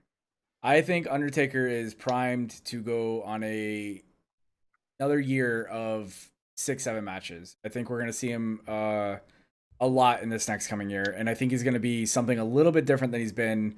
It's going to be this cross that he has going with the Dead Man and the American Badass gimmick. The promo he cut last week was the probably best promo of his entire career. Agreed. He's on another level right now, and I think he's in the best shape he's been in the last 10 years. A fake hip will do that for you. Yes, it will. And I think that Taker, he teased when they did the original brand split, he came out and teased that he was coming back, to make a run, and then he disappeared again. No, it was Survivor Series. He's whoever defends SmackDown defends my yard. I remember that. Yeah. Right, but he made the statement about not leaving and not being basically saying he was coming back, and then it just didn't happen. But I do think it's time for that. I think Taker wins, and I think we see more of him and possibly a title run before Mania next year. Before the piggyback off that, I agree with you. I think that the idea was maybe to have Roman win the title, and obviously they run it back maybe at a SummerSlam or something, or a Hell in a Cell, and you have Taker take it off him, which could still happen, but yeah. So let's move on to the last 2 matches, which I think I'm least excited for both of these. We have You're not excited for Drew? I'm not. I'll get into that in a minute. Let's go to Goldberg and Braun. Obviously, it's supposed to be Roman. They announced officially today that it's going to be Braun, so that's no spoilers. I think this is the best thing to come of the situation, that Braun is actually going to get his moment that he deserved a year and a half, 2 years ago. Coming off the feud with Roman almost 3 years ago now, maybe even. Whenever that feud was, when they were actually doing the really cool spots with the ambulances and the stretcher off thing, I think Braun was hotter than he'll ever have been, and I think he had the fans behind him, and I think they should have put a belt or the belt on him then. He got punked out by Lesnar. He got punked out by Goldberg too, didn't he? Am I mistaken? Didn't he get punked I think in out? the Royal Rumble. So either way, I really think Braun, this is his moment, and I don't think this is a long match. Well, let's be honest. Goldberg doesn't know what long matches are. All right, side bet. Over under 7 minutes. Under. Absolutely. Goldberg's got the stamina of a 12-year-old boy. And I'm talking about, yeah, right. And I'm talking about like 7 minutes from like entrance to bell. the bell. tip to tank. I'm gonna go under 6. Is anyone going Goldberg before I move? Before you guys give me your thoughts. No. Okay. If Goldberg wins, I riot. And like honestly, Goldberg can't pick up Undertaker. He shouldn't be picking up Braun. No way in hell. They shouldn't even attempt a jackhammer. The one reason I'm not happy, I won't be happy about Braun winning, and it's a technicality, obviously, because it's all scripted anyway. Is Braun's a write-in? I think he deserved to be there anyway. I do. But not as a write-in. 2 years ago. I don't think he deserves it now. Right. He just lost to Sami fucking Zayn. But what I'm saying is like he deserved to earn one of these matches a long time ago. And now he's just a write-in because he's riding Roman Reigns' coattails. And the shit thing is 3 to 4 to 5 months from now, Roman's gonna spear him 7 times and become Universal Champion. But the best feud that either of them had in the past 5 years was with each other. Roman and Braun have had the best feud with each other over anyone else. So if it goes back to that, if it circles back to that, the problem is I don't think you can circle to Braun and Roman because Braun is too much of a face and they're not going to risk Roman getting booed. So I think he has to drop the belt interim somewhere else. I don't think we go back to that, unfortunately. So who do you think Braun drops to? I don't know. Maybe this lets him run it for a while. Maybe Roman comes back on Raw. Oh wait. I'm sorry. I'm totally confused about this. I think Goldberg's winning this. Oh. Yeah, my bad. I was listening to you guys and it finally clicked. I think both of you are out your goddamn mind if you think Braun's beating Goldberg at WrestleMania. I don't care whether there's fans or not. I can see the scenario of Goldberg losing it real quick or after Mania, but no, there's not. I also just want to point out that nobody who was originally planned for this fucking match is in this match. It was originally gonna be Bray versus Roman. Yep. Which it should have been. No, it shouldn't have been because they should have never put the belt on Bray to begin with. Okay, yeah, fair. I mean, Bray never needed that belt, and all that did was set him up to have to lose the belt, and he shouldn't have ever had to take a loss. Look, man, we all know you're just beating the crier over the head with a toolkit. Like that's what you're doing. But see, with Bray winning, you're already talking about how to take it off him, and I don't see with Braun winning. You mean? Yeah, sorry. Yeah. I mean, Braun's a placeholder. He's a placeholder in this match. So what heel takes him off him? I don't think it needs to be a heel. I think Braun can lose to anybody, honestly. Like it could be a fucking 6-pack challenge on SmackDown on May 5th. Who gives a damn? Like nobody is gonna care. Like nobody cares about the title now because it's on Goldberg's waist. They cared about it because the Fiend had it, and then they cared about it because God damn it, Roman came back from leukemia and he deserved it. And then they cared about it because Goldberg beat the best thing in wrestling and Roman was going to take it back. And now Roman's gone and you have the guy who was so overhyped 2 years ago, they couldn't give him a championship match and let him win. So now he's written in. So now you got 2 unstoppable men and nobody wants them to win. So Braun is just a glorified placeholder, just like Goldberg is. And I don't see Goldberg working full time. Here's my other issue with it, right? And I get that no one's supposed to be like, Reigns was supposed to be a match. Goldberg just pinned Bray Wyatt. And now you're telling me that Braun Strowman's going to beat Brock Lesnar Goldberg for 6 months in a row. Yeah, but that's believable. How is that believable and not Bray Wyatt? Brock Lesnar is an actual fighting machine. Bray Wyatt just got pinned by Sami fucking Zayn. You just said it. You mean Braun Strowman did. Yeah, sorry. I'm getting my names confused. But yeah, I don't know. There's no way. We'll see though. All right. Moving on to the main event. We have Brock Lesnar versus Drew McIntyre. You're not excited about this, Strunk? Let me hear. All right. So we sat at Mania 34, bored as hell during a Brock Lesnar match because we assumed the outcome. Right? We were wrong. We were wrong. And we're going to be wrong again. Drew McIntyre is not winning the belt here. They're not going to take this pop away from him. They're going to let this ride out. Brock Lesnar is going to squash him.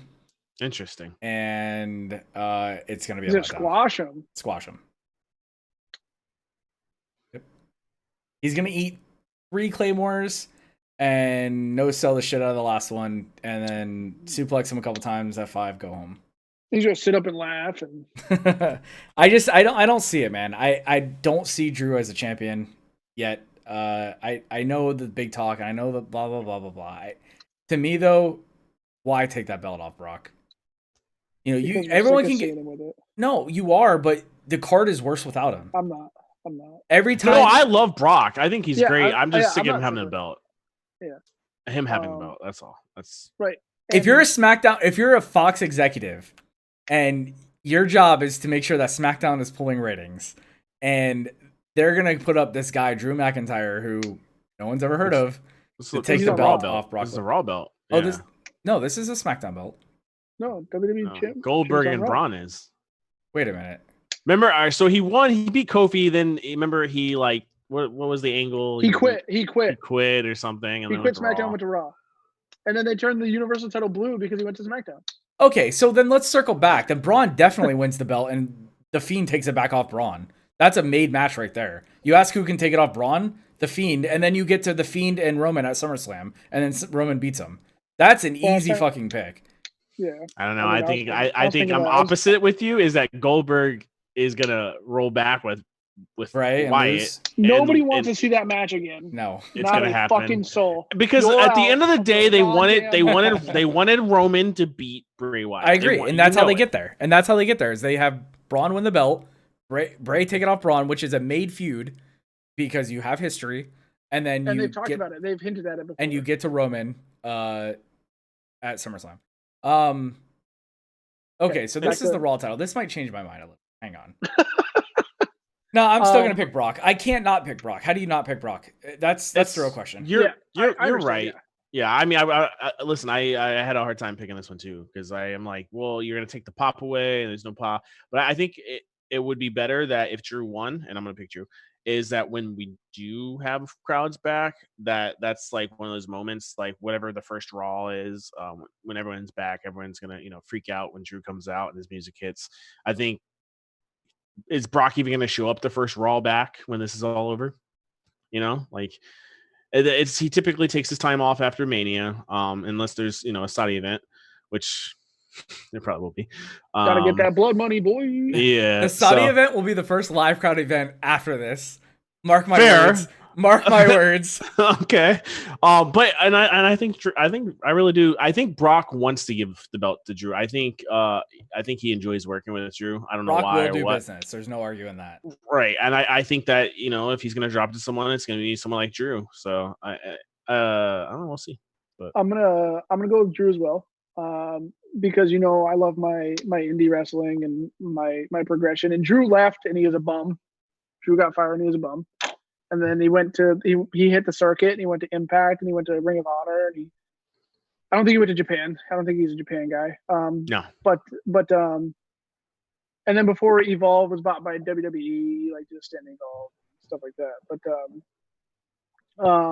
Drew left and he came back and he became better. And and aside from AJ Styles, no other person who has come from outside the company has won a major title. Ricochet has been relegated to a bum. Kevin Owens. Finn Balor. Finn Balor was the first Universal Champion. Yeah, for like 12 hours. That's because he got hurt, but they had big plans for him. And Kevin Owens, he's another one that came from ROH. I mean, Yeah, True. I mean, yeah, but coming from Ring of Honor and then doing the whole circuit for years is different.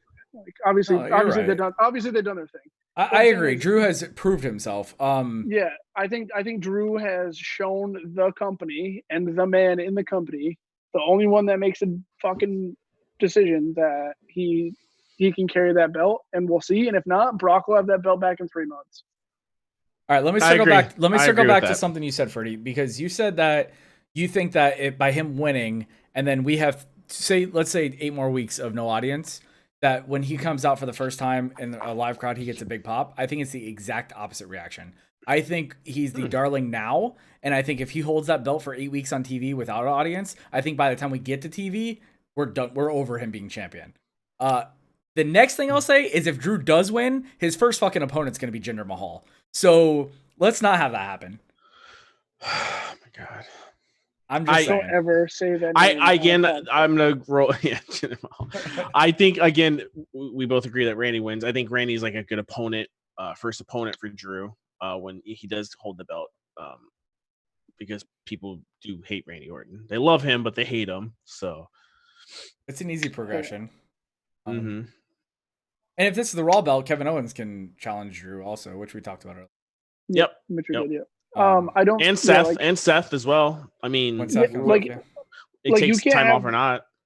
Like, I don't see Brock Lesnar having a good match with, like, he's had matches with Randy. Like, you know, he's had cool matches with Randy before. So, but I don't see him having. I don't see Brock and Kevin Owens having like a fucking. Kevin Owens matches are good when they're long. And when he can do his thing. A bold prediction and say that Drew will get more offense in than Brock Lesnar. Oh, absolutely. Brock's normally going in there and throwing people around. I think Drew comes in and Drew's probably going to no-sell a couple of Germans. Yes. Yep. But I don't see Brock Lesnar having a good championship program with Randy Orton or maybe Edge. Like, they've had past stuff, but Kevin Owens or Seth Rollins or Randy would benefit from a Drew McIntyre reign more than a Brock Lesnar reign. That's fair. And that's it. All right, let's wrap this up with one final thought. Do you guys think that Sunday night, when this is all said and done, we are going to be wishing they postponed WrestleMania, or do you think that it was a decent made decision to continue with it? Do you think it's going to be a show that they did well with what they had, or do you think it's going to be so bad that we're going to say they should have just waited?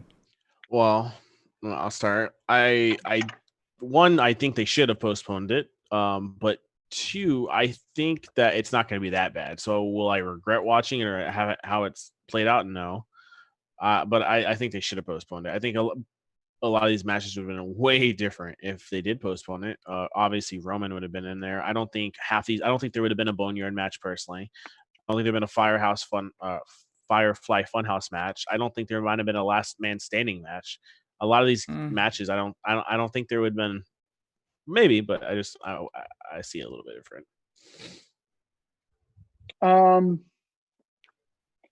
Honestly, I think if this was postponed, it would look a lot different, like Ferdy said. The problem is they jammed all these people in here thinking that they had to sell out Raymond James Stadium, or they had to get enough buys and stuff like that, and so they pumped it full of Goldberg and John Cena and stuff like that. And I think that if they had known, obviously nobody knew this was coming.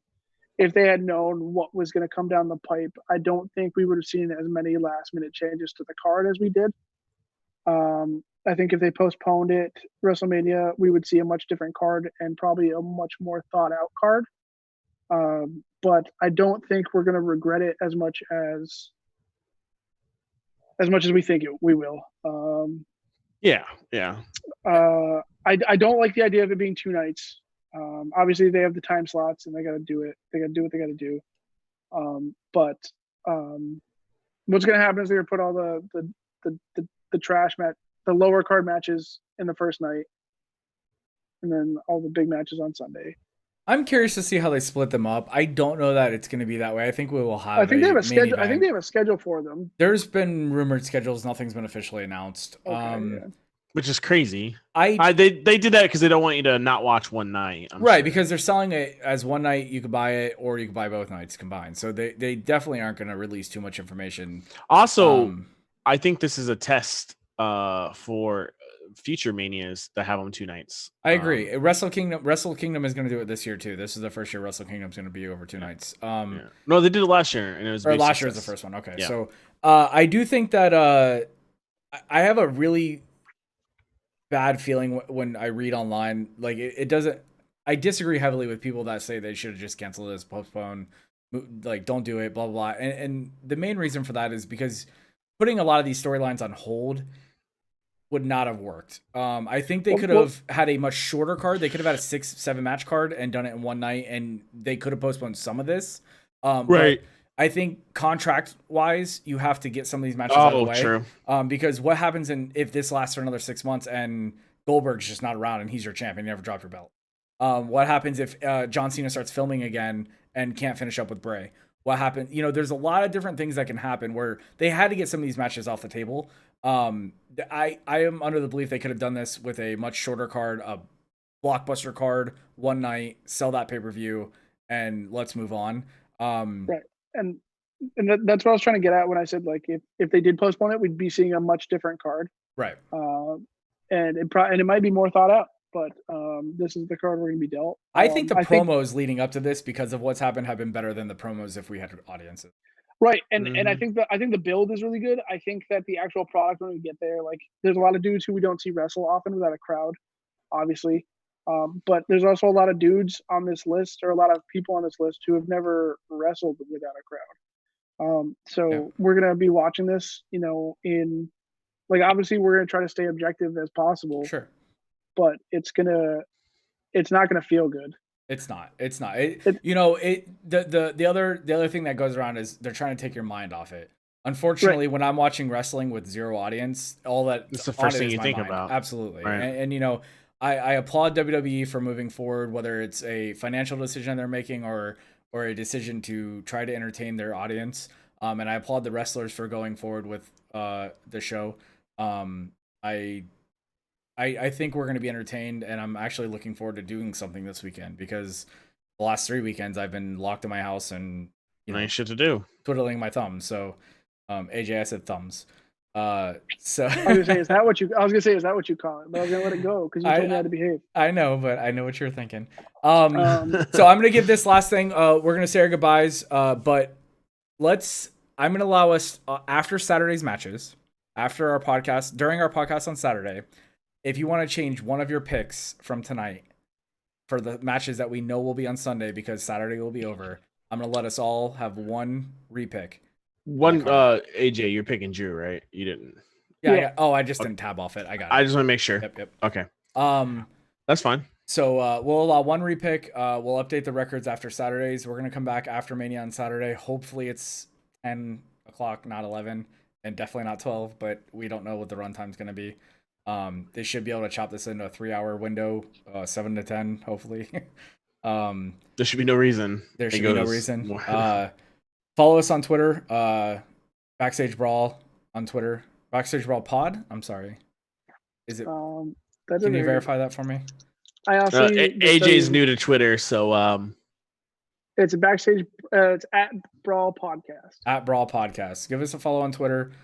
This is going to be going up on YouTube in the next hour, and it'll be up on iTunes and Spotify by the morning.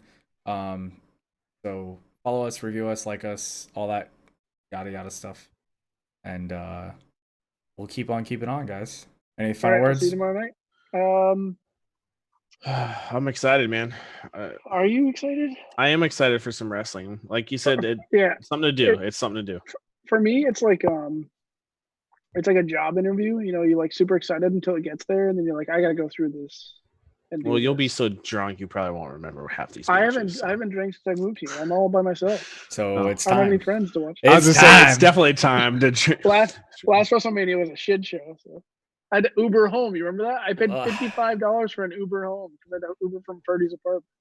We went to just a little backstory before we get off here. We went to Dave and Buster's at like 11 a.m. before Mania last year, and we drank a lot. Before 2 p.m. Yeah. We Ric Flair chopped each other way too many times.